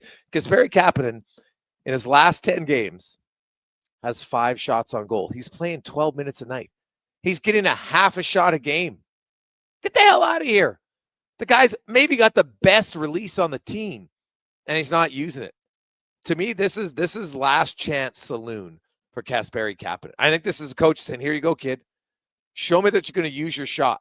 If not, you'll be shooting pucks from the press box in the playoffs. I think Kapanen, he's got to do something here. He had a great start. He had 4 goals his first 15 games. He has 1 in his last 33, none in his last 22. I'm not sure he can salvage it, but he's got to do something for the Oilers. Janmark is going to center Brown and Jeff Skinner. That's the line that had some success. Split up, he'll go back to him, and then Henrique with Perry and Max Jones. Now, we all know that the lines can change, but that's what it'll start. Bouchard and Wallman, Stetcher, Nurse, Kulak and Emerson. Nurse and Kulak still play usually about 4 or 5 minutes a game at 5-on-5. And Calvin Pickard will get the start in goal tonight for the Edmonton Oilers. As Pickard, of course, he was drafted. You might not remember, but he was the first pick in the 2018 expansion draft by Vegas. They didn't end up keeping him that year. Got some other goalies, and he ended up going put on waivers way late. I think it was like right near the end of training camp, regular season or preseason. And by then, lots of rosters were full. So ended up playing, was in the minors for quite some time, but has battled his way back. So, he might have a little extra juice tonight. And we heard from Kevin Woodley yesterday. He feels that his game is better when he maybe can get into a rhythm more. So we'll see. Meanwhile, the Golden Knights, they got a few injuries of their own. Thomas Hertl is having a great season. He's got 31 goals already, but he's out maybe for the rest of the year. Regular season, that is. He'll be back for the playoffs. And so Eichel will center Stone and Barbashev. Nick Roy will go with Doroviev and Brandon Saad. Carlson with Olofsson and Smith. And then Brett Howden, 22 goals as their fourth-line center. He's obviously played up in the lineup more, but he's their fourth-line center tonight with 22 Genos. Not bad. With Pearson and Colasar on defense. No Petrangelo, Theodore and McNabb, Whitecloud, Hannafin, Korzak, and Nicholas Haig, and Aiden Hill will get the start in goal for Vegas. Vegas comes in. Their power play is on fire. 40.5% since Four Nations. It's pretty impressive. So Oilers are going to have to be very disciplined tonight, and then their penalty kill is going to have to be, I think, ultra aggressive to limit. Now, we did hear earlier from Sinbin Bolke talking about how much of the power play has centered around Thomas Hertl, and with Hertl out, we'll see maybe if there's a little bit of a dip on that. So there you go. That's the lineup report brought to you by Sherwood Park Power Sports and Marine. Hey, boys, Van Diest is Chilean. I thought he was Dutch. No, he's Chilean. Very, very proud Chilean. Hey, Conman, you should play the Marchand OT winner against Dallas the next time you come back from a commercial break. Oh, well, hey, maybe the Conman usually come playoff time. He likes to augment his musical selection. Hey, guys, no chance Connor Brown does not play in the playoffs. He's one of their best players last year. It would be Skinner from Habman. Possibly. I think that's a fair statement. But keep in mind, Connor Brown didn't start the playoffs. Came in, I don't know, was it game 3 or 4? And then never looked back. So just because a guy doesn't start game 1 doesn't mean he can't be an impact guy. That's what Brown was last year. Hey, Gregor, so you saved just over 50%. You can't replace a healthy Kane for that. Oh, you're talking a buyout for Kane? I haven't even looked at what the buyout number would be for Evander Kane. I guess it's an option. I am so anti-buyout. Now there are certain situations, but Kane at $5 million isn't a gross overpay. Like at worst, if he's healthy all year, what's going to score 20 goals? It's pretty much what he does all the time. So I wouldn't, I don't know. If Kane has a good playoffs, I think there'll be some teams that are interested in him. If the Oilers want to trade him, I think it'll a lot of it depend kind of how it is. Now, I know Kane has somebody who can, he's had a tendency to wear out his welcome. That's just a fact. We've seen it, and I've heard some rumblings. He hasn't been around the team as much this year, so it's kind of quieted down, but we'll see what happens. Gregor, it's a 2.66 in savings next year. Yeah. Following year is 1.33. You lost. The second year? Yeah. That's it? According to Puckpedia, yes. Oh, well, yeah, because his cap hit is $5 million, but his salary paid in the last year is probably lower. So that would make sense. Mm-hmm. Right. So yeah, it's probably $4 million in money owed. And that's what he gets bought out. He doesn't get bought out as AV, he gets money owed. So you buy him out and it's basically going to cost you 1.33. So you save 3.7 million cap space. Right? Yeah. Or is it no, sorry. So next year you would save 2.66, and then in the following year you'd lose 1.33. Oh, okay. So his cap hit, would be a savings of 2.33 mil. Yeah. I don't know. Like then you got to replace Kane for 2.33 mil. Like it's for a short-term deal, it doesn't make sense to me. That there would have to be something really bad going on to do that. I would not be pushing for that at all. So, hey, Gregor, if Janmark's 4C and Nugent's 3C, where's Henrik? Janmark isn't the 4C when everybody's healthy. I think it's Henrik, and then Janmark moves back to the wing. So now, I guess I couldn't say that. They could move Adam Henrik to left wing if they wanted, but they just haven't done it there a lot. But, Henrik's not coming out of the lineup. He's out the boards on every penalty kill. He takes their face-offs. there's zero chance he's coming out of the lineup. So no way I would see that. Boys, girls, ladies, gentlemen, thanks so much for listening. Thanks so much for bearing through. Today was a little bit better than yesterday. Hopefully tomorrow the voice is a little bit better than today. Enjoy the playoff game, the game tonight. Geez, I'm high on Dayquil right now. Clearly. Coming up next, we have the pregame show with Walker and Paulson. We have Connor Halley, Declan Kruger. I'm Jason Gregor. If you missed any parts of the show, go to jasongregor.com. If you missed the podcast, you can get it anywhere where you download your podcast. Here's the Con Man and a Sports 1440 update brought to you by Legacy Heating and Cooling. Home of the no payments, no interest for 1 year on your furnace. Stay warm all winter. LegacyHeating.ca. Good night. This is a Sport 40 update. Game day, Oilers down in Vegas, set to take on the Golden Knights. Puck drop just after 8 o'clock. We've got pregame coverage coming up next with Andrew Walker and Donovan Paulson on the ice right now. Caps on top of the Bruins, 2-0. Ovi was his 30th of the season in this one. Panthers and Canadians tied at 1 apiece. Sabres lead the Sens 2-0. Jackets up on the Preds 3-1, and the Islanders trailed the Lightning 1-0. Midway through the first, later tonight, Blues Red Wings, Flames in Utah, Ducks taking on the Sharks and the Jets in Los Angeles. In town tonight, it's Game 3, Oil Kings Raiders down at Rogers Place. Puck drop set for 7 o'clock. Major League Baseball, Blue Jays are in action, leading the Nationals 3-0 in the bottom of the third. Elsewhere, Rays lead the Pirates 3-0. Diamondbacks on top of the Yankees 2-1. Rangers have a 1-0 lead over the Reds, and the Marlins up on the Mets 4-2. Later tonight, you've got Dodgers, Braves, Cubs, Athletics, Mariners, Tigers, and the Guardians head to San Diego to take on the Padres. In the association, Raptors and Bulls going at it in about 10 minutes' time. Elsewhere, Blazers lead the Hawks 24-14 in the first, and the Bucks up on the Suns 25-13. PWHL action after 20 minutes. New York leads Montreal 1-0. That'll do it for us here on the Jason Gregor Show. Coming up next, pregame coverage with Andrew Walker and Donovan Paulson. I'm Connor Halley. This has been a Sports 1440 update. Sports 1440, a Stingray radio station broadcasting on Treaty 6 territory. Download